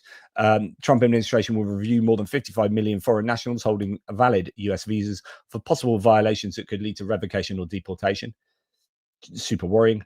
And then we have this weird thing with Intel. So although I'm not necessarily against government ownership in strategic parts of the economy, not at all. What I just want to point out is the outright hypocrisy that goes on in American politics, whereby you know, I see particularly the Republican Party saying, oh, you know, if this happened, it's absolutely horrific. It would be horrible when Biden was in charge. And then Trump gets in and then does it. And they're like, yeah, it's fine. No, it's cool if our guys do it. But if your guys do it, it's really bad. And then, you know, you've had for decades and decades, like Republicans being absolutely against, you know, the forced acquisition of private commercial entities, right? Corporate entities. And now you've had Trump forcing Intel to hand over 10% of the company. You'll get annihilated by tariffs. It's like 100,000 times more socialism than anything Zoran Mamdani. So the guy that he said was some kind of socialist communist who's won the Democratic primary to become mayor of New York. It's like, this is socialism, this is communism. And then it turns out that Trump is kind of more socialist and more statist than the Democrats have ever been. Like a massive report. So it's just absolutely incredible. So that, you know, look into the Intel thing. It's pretty interesting. And then we hear that there's a massive report has exposed that Trump has purchased $100 million in bonds tied to companies directly impacted by his policies, and that smells like insider trading and is impeachable. Overall, Trump has made $3.4 billion in the last 8 months. We're now hearing, so the previous figures I reported to you was Trump had made 40% of his net wealth since January the 20th. It's now estimated he's made 50% of his net wealth and his family. So half of Trump's entire wealth as a billionaire has been made since he became president. If that is not corruption, I do not know what is. And yeah, so Trump has bought $100 million in bonds. When interest rates go down, bond prices go up. So if you notice, Trump has been trying to sack Jerome Powell, the head of the Fed, because he refuses to put interest rates down. Then when you understand that he's got $100 million of bonds in companies where if the interest rates go down, he would make a killing. Now you can understand why Trump wants interest rates to go down. Trump has been pushing for interest rates cuts where he would personally benefit from it. Unheard levels of corruption and grift, yet Republicans say nothing. Yeah, and there you could USA Today, Trump buys more than $100 million in bonds in office, a disclosure shows. So in office, he's done that. He's bought that while he's been president and then says, I want the interest rates to go down. Again, I just ask anyone who denies that Trump is on the grift, that denies that Trump is just the Trump administration is full of outright corruption. Just how do you explain all of this data? Like, and then then the big beautiful bill, because of course, you know, prior to the big beautiful bill, he was saying, like, when he was running for president, he said, right, if anyone from the fossil fuel industry comes to me, we'll have a meeting. If you give me $1 million, then I'll adapt the policy to suit you. Effectively, that's how it's like interpreted. So he's basically saying, pay me money, quid pro quo, and I'll give you a policy agenda that looks exactly like you want it to look. And then lo and behold, fossil fuel industries did that. He got funded by a bunch of people, and then the big beautiful bill is put together. And then not only do they take electric vehicle mandates away, not only do they take grants for solar and wind energy and renewables away, not only do they take grants away, but they then put taxes on renewable energy. So not only do they make it harder for them to get projects up and running, but then they eat into their profits by taxing them even more. And now he's not saying yes to new wind and solar power projects. Now, what I'm going to tell you now is not anything to do with environmentalism. It's actually to do with economics and energy mixes. Now, as Martin Heinrich says, Trump says he's increasing your electricity prices. This is absolutely correct. So electricity prices are going up, and part of the reason is because the big beautiful bill has hammered the renewable sector, and the renewable sector is the most reactive way to deal with the surge in energy demand. And this predominantly is coming from data centers to do with AI. So AI is chomping through energy. You need to be able to completely match that demand with supply. So you say, oh, okay, he says, drill, baby, drill, right? And we're going to drill more oil. The problem is, if you want to build a gas-fired power station or, you know, the nuclear power station or coal-fired power station, that's like 7 years worth of investment and infrastructure and blah, blah, blah. If you want to build a wind farm or a solar farm, or just allow a proliferation of micro power production across the United States, that's freaking easy. I can show you a video. I watched a video the other day that explained, an economist was explaining why Trump's attack on renewables is an absolute nightmare for energy prices going up. And it's to do with reactive energy supply that only really renewables can do in a quick way. And he's absolutely shooting himself in the foot. And this is at a time where AI is going to get even more prevalent in terms of being juicy and requiring more energy. So like Trump does all these insane things, like tariffs, and attacks everyone, and then like does whatever fossil fuel industries want him to do. But from a purely practical point of view, everything he does is both chaotic and insane. It fits in with like an ideological agenda where everything that's liberal is woke, and everything that's woke, or everything that you don't like is woke, and everything that's woke is liberal. It goes the other way. And if you just don't, you just have these things that are just like prima facie woke. Like renewables are woke. Like renewables are necessary to future-proof the country, and you need to be ahead of the game with renewables. Otherwise, China's going to hide your ass. And because it's woke, he's against it, and because he's got funding from fossil fuel companies, he's against it. And then you look at all these other areas where he's making these decisions based on like a weird ideology that ends up biting you on the arse. So okay, you don't like immigrants, right? But if you're going to get rid of 15 million illegal immigrants, or 13 to 15 million illegal immigrants, and then have a go at 55 million visa holders to try and root some of them out, then you're going to do, and then you're going to stop people at the borders, like in airports and whatnot. You're going to do two things. You're going to cause a labor shortage to put up prices. You're going to have farmers not being able to harvest their crops, which is going to put up prices. And we're seeing that with fruit and vegetable prices going up. So you have these ideological positions that have ramifications that are really dangerous to the United States of America. So you're then also going to have people who are not going to go on holiday to the United States as well, because they're worried about getting in at the borders. So you're having property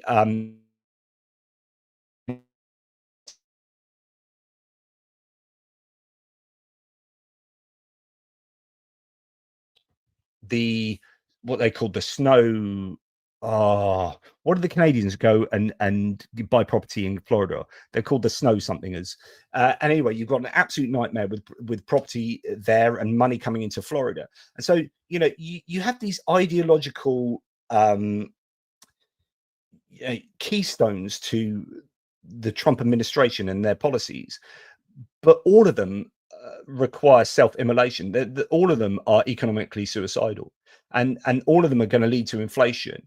And then Trump's core demographic support, they don't really care if many of them don't care so much if people are getting snatched off the streets by people in bandanas, right? What they will care about is if they get hurt in the pocket. And inflation is the biggest hope for the Trump administration to be undone. And he appears to, because it doesn't seem that enough people care that he's just out for rampant grifting and he's involved in so much corruption. Even that doesn't seem to be a problem. Obama got excoriated for wearing a tan-colored suit. Trump can have a go at Zelenskyy for not wearing a suit, or Brian Glenn can have a go at Zelenskyy for not wearing a suit. Elon Musk goes into the White House in a t-shirt and a cap, and he's fine. Trump doesn't wear a tie the other day and puts a cap saying Trump's always right about everything, and that's fine. So there's just complete double standards all over the place. His supporters don't give a damn about what Trump does. And in the main, I'm talking about the core support. Independents are fleeing from Trump at the moment, and he is going to suffer in the midterms, but his core support will stick with him until it costs them in the pocket too much. And at that point, Trump is in serious political trouble. So it's going to be interesting to see how it deals with inflation, because all of these things, whether it's like renewable energy, whether it's tariffs, whether it's immigration, all of them have inflationary pressures, and that pressure will keep ramping up and ramping up. And sometime next year, 2026, could be a bit of a nightmare for Trump if the economy starts looking a lot more vulnerable. We shall see. Anyway, that's enough for me, I guess, for today. I'm incredibly happy that you guys have stuck with me even during the kind of ranting at the end. Thank you to F. Oink from Hungary. Ukraine is painted as the source of all evil by the source of all evil. Very well put, F. Oink. Which is to say that Ukraine, the picture of Ukraine is painted by Russia, and it's painted as being full of ultra nationalists and fascists and whatnot, when that is indeed what Russia is, and those people are doing the painting.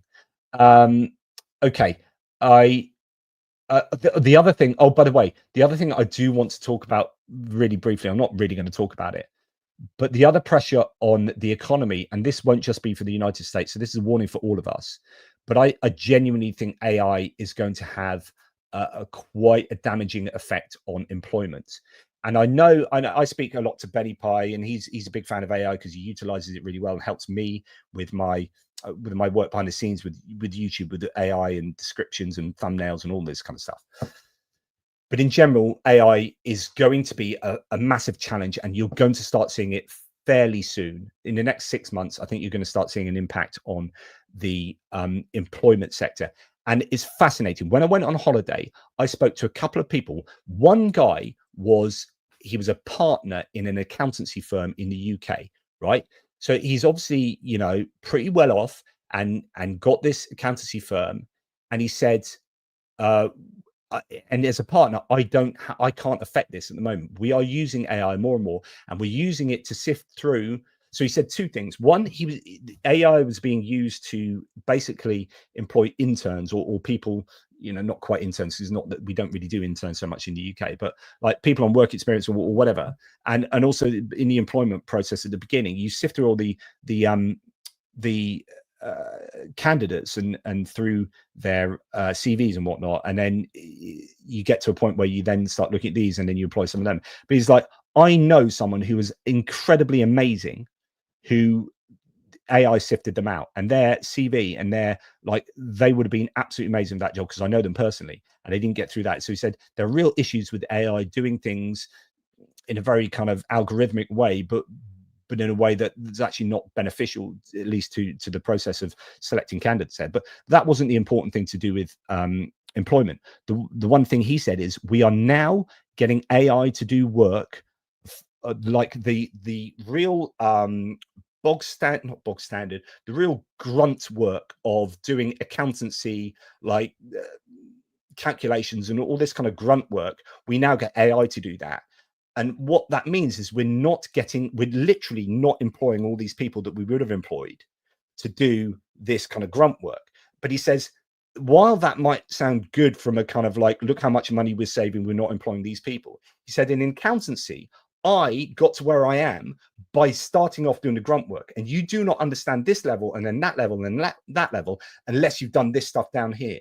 And if we are now getting rid of this whole cohort of people and replacing it with AI, then these people are losing the skills. So then when they are starting up here and they don't have the skills of all that stuff. And then so actually it affects how skilled our whole workforce is, but also we're not employing all these people. So he said, that's just in my accountancy firm. We have got rid of a whole cohort of people and we've replaced them with AI. So you multiply that across all of these different domains in the economy, and I was watching some analysis recently saying that honestly, just you wait, AI is going to have a really negative effect on all of our economies. So as difficult as the UK is finding at the moment economically, and all the pressures that we've been talking about or referencing with the American economy, you're going to add AI into that. In 6 months' time, you're going to see unemployment go up. and that's going to add to the woes that are coming with all these kind of tariffs and immigration and all that. So, you know, I think AI is something that is going to be on the agenda an awful lot when people are going to be talking about economies in a moment. Very soon. Sorry, I'm just trying to speak and read at the same time. People talking about Fiona Hill. I have vast respect for Fiona Hill and Timothy Snyder. I wish you could get Fiona Hill to do a podcast with JP. I would absolutely. There are three people. I'd love Timothy Snyder, Fiona Hill, Adam Kinzinger. I really would love to speak. Fiona Hill.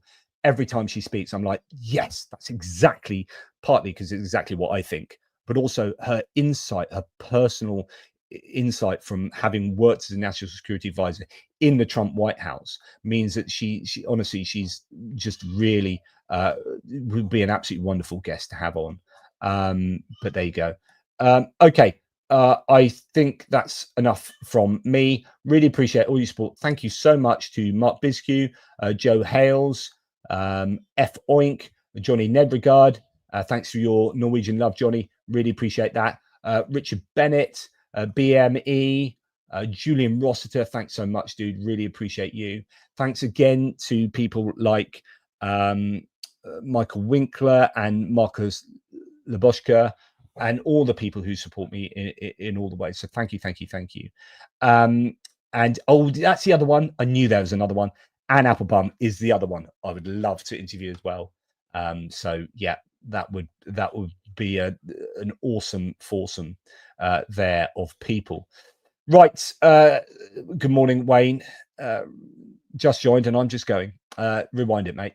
We've talked about a lot. Take care, everybody. It's been a long one. I really appreciate your support. There's some last bit of sunshine I need before I'm going out.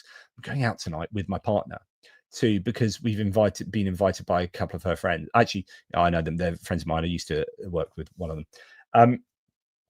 We're going to a pub that's fairly local to watch an ABBA like covers band or something. I mean, I'm a big music fan, and I have to say ABBA aren't particularly my forte or my it's not my idea of what I would definitely be wanting to do on Sunday night, but have a few pints with mates and my beautiful partner, and we will enjoy the night. And okay, here, this is where I'm not talking geopolitics anymore. And, you know, most of you are going to start turning off now because, in fact, I've already lost about 100 people. But I'm going to talk to you about some of my habits of watching YouTube. A couple of things. One, I like watching things like The Charismatic Voice and The Fairy Voice Mother, is it, or whatever.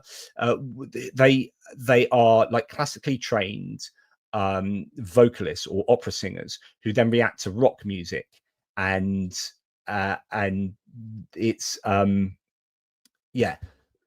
just fascinating to see how they interpret. Like, so I was watching the Charismatic Voice do a couple of Smith songs recently, such as I think How Soon Is Now and There Is a Light That Never Goes Out, and just like really looking from an operatic point of view about how he uses his voice, Morrissey and blah blah blah. Anyway, I find that interesting. Postmodern Jukebox is they're a band. I've seen them a couple of times in the UK that have these incredible musicians, big band type thing, and they do these interpretations of modern rock and pop songs and stuff, but they turn it into like 30s, 40s, 50s, 60s, 70s different music styles. Scott Bradley is just an amazing performer. I actually watched, so talking about ABBA, I watched their interpretation of Gimme, Gimme, Gimme a Man After Midnight by ABBA.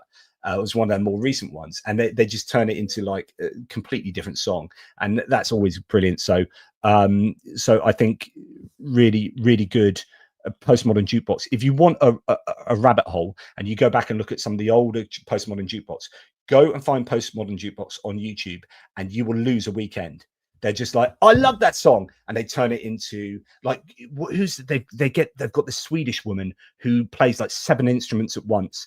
Their version of the Final Countdown, where she plays 7 instruments at once. She also does a version of Rick Astley's his famous song. honestly, what's her name? Gudrun, something Gudrun. Honestly, watch your version of Final Countdown or of Postmodern Jukebox, and it is just nuts. Is that the one where she goes and plays the bagpipes as well? She plays all these different instruments and then has a belting voice as well. It's absolutely tremendous. Right, so the Ren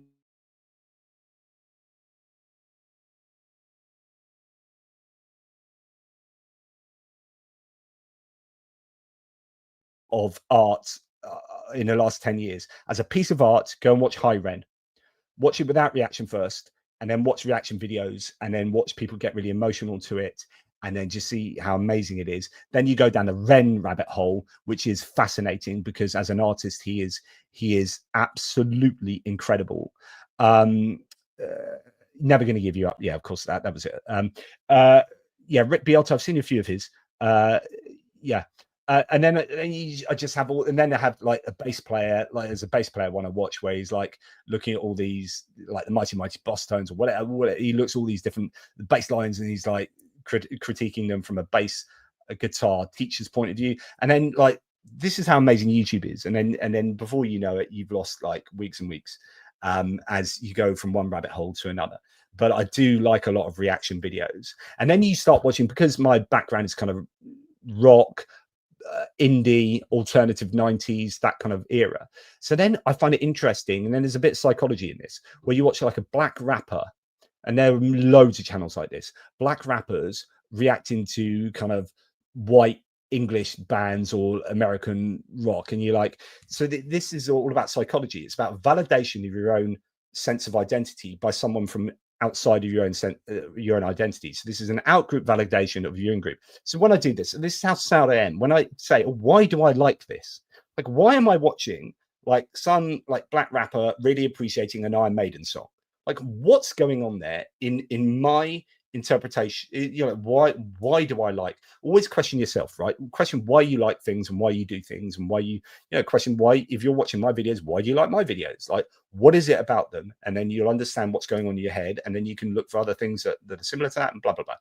So why do I like watching that? And of course, it is like, here's a black rapper I'm not a black rapper. I'm a white, you know, guitar rock kind of guy. So I've got a black rapper appreciating, giving me a sense of validation for my music taste. And then that's why I feel better about myself. Oh, look, an out-group person has validated who I am and what I like. Therefore, that's cool. And you end up watching that, and that's really what's going on there. And it's just a sense of your own validation, isn't it?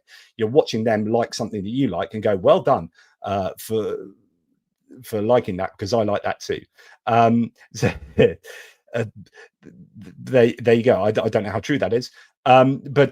So anyway, that's what I watch a lot of on YouTube, as well as huge amounts of political content and, you know, news channels and the Bulwark and all sorts of, you know, different ones from all sorts of different places. So, you know, it is Snowbirds. Thank you. Snowbirds. That was it. Canadians who go to Florida for our winter. Snowbirds. Thank you. We got there in the end. And that's Mark Binsky as well. Yes. Anyway, that's enough of me. I really am wittering on now. Appalachian bluegrass music. So what was that band from, was it the late 90s, early 2000s? The bluegrass band who did like rock songs with banjos. Who is it? Bluegrass. I had them on my iPod. Bluegrass band rock songs. Thunderstruck. No, it wasn't Steven Seagal's, but Steven Seagal's Hayseed Dixie and Steven Seagal's Hayseed Dixie. They were classic. They were brilliant. I used to love a bit of that. So Hayseed, Steven the Seagulls. Yeah. But it was Hayseed Dixie was a main one, and they were really good. A bit like Postmodern Jukebox, which is taking music and songs that you love and then reinterpreting them in a completely different music style, is absolutely wonderful. So there you go. Anyway, happy Ukraine Independence Day. Slava Ukraini. Thank you for sticking by, and I'm amazed that I haven't lost another 100 people while talking about Hayseed Dixie and Postmodern Jukebox. please, like, if you, a couple of things I want you to do. Go and check out High Ren as a piece of art, not just music, but lyrically, but then also psychologically and almost philosophically. It is amazing. High Ren by Ren, and then you'll probably go down the Ren rabbit hole. And then go and check out Postmodern Jukebox. And if you get a chance to see Postmodern Jukebox live, they're always touring. Go and see them. They are an absolute joy. You will have a wonderful night. So anyway, that's all from me. And thank you, Johnny Christensen. Really appreciate that. And yeah, take care, everybody. Toodle pips.